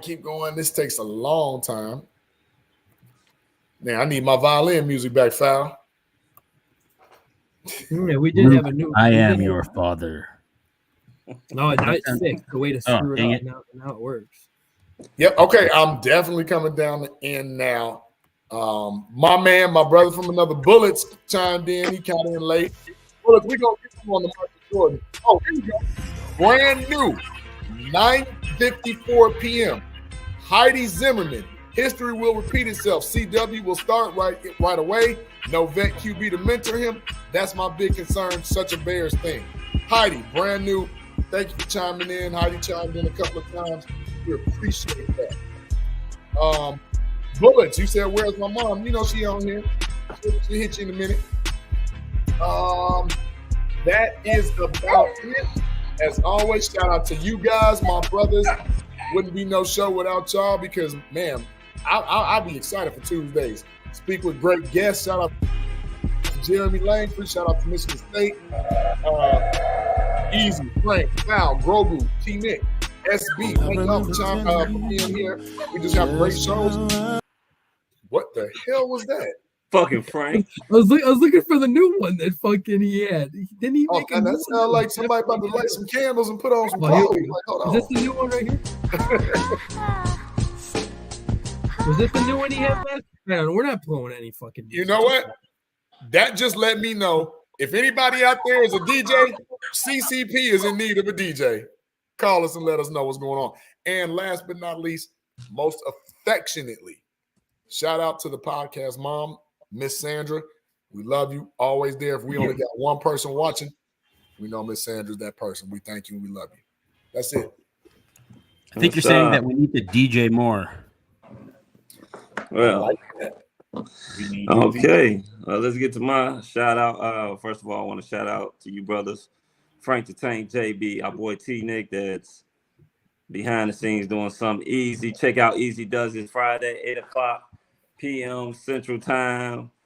What is that? Fucking 6 o'clock, 5 o'clock, something. Yeah, 8 o'clock my time. Yeah. Oh, 8 o'clock. 8 o'clock your time? 6 o'clock my time. Right, 8 o'clock 6 Central. o'clock. 6 o'clock Pacific time. Okay. All right. Also want to give a shout out to our special guest today, Mr. Jeremy Langford, Michigan Spartan, former Chicago Bear running back. Showed us some love tonight. Also want to give a shout out to our sponsors, Hugh, In the Zone, Vision. But you got to have vision. Wasn't fucking up that cue. Wasn't fucking up that cue. I was waiting for it. Also remember to check out Hugh. Hugh was over there on Cermak Street, right there on 22nd between State and Michigan. Also check out Wabash in Michigan. Wabash in Michigan. Okay, I'm sorry. Wabash in Michigan. Also check out the Signature Room, which is actually on Wabash on 13th and Wabash. Owner of it is former Chicago Bear Israel Donahue, friend of the podcast. Remember also to like and subscribe on YouTube to the Chicago Clubhouse Podcast. We really do appreciate it. If you like the content that we presented you guys today, remember to like and subscribe to the Chicago Clubhouse Podcast. We also got the Chicago Clubhouse Network that features the Chicago Clubhouse Podcast. She said what she said. Damn it. At least that's what I put on there. I'll put damn it on there. I like to cuss. Also, we like to put Plump, Bull Spit. Man, like we said up above, Easy Does It. And I think those are the only programs that's on the network right now, at least. Yeah. Yeah, right now. Oh shit, maybe I could take Wednesdays. We'll talk about it later. Yeah, okay. Hey, sharing your schedule gonna get you, bro. I'm trying to tell you. Also want to give a shout out to my man Grogu. You can catch him on the Disney Plus app. The Mandalorian season 4 will be coming out soon, but before season 4 comes out, make sure to check him out in the other three seasons of The Mandalorian. You can check out my man Grogu here, everybody's favorite, one of our co-hosts here. He's one of the guys. You know what I'm saying? The ladies love him. Ladies love him. LL Cool G. Yeah, I'm trying to tell you. Ladies love Grogu. Hey, guys might love him too. Let's not judge. All right. Give a shout out to the kiddies. They on spring break, so I got to deal with them while they're here. Jesus Christ. Also, as I said earlier, if you guys are in the comment section and you have a podcast, please share your podcast in the comment section. We will write it down, we will like, and we will also subscribe to your podcast as well. We like checking out other people's podcasts, seeing what we can improve, giving people what they can improve at, giving them thoughts about how they can improve as well.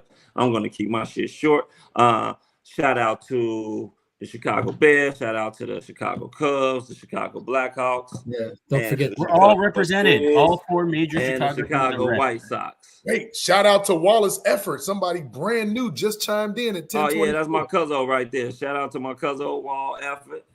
It's a great name. The big-time Bears fan. And outside of that, shit, I think we done. Okay. And let's not also forget, if you didn't comment on the comment section, you are officially lurkers. A lurker. Which, that's fine, because some people here say lurkers. We like to say L for love. Good times. We're going to have to take away them dudes. You love posting some goddamn videos. I love that one. Dude. You love the segment. And now that you brought up the dark helmet one, I'm fucking finding a Spaceballs one I'm going to put up on this bitch. Hey, fuck it. That's going to happen. So, let's keep doing it. I love so it. for Frank the Tank, for T-Nick, for my boy JB, and for our guy Easy Does It, I'm Foul Mouth C, and this is my boy Grogu. And guess what, people? We are done, and we are out. We out. This has been a Chicago Clubhouse Network production.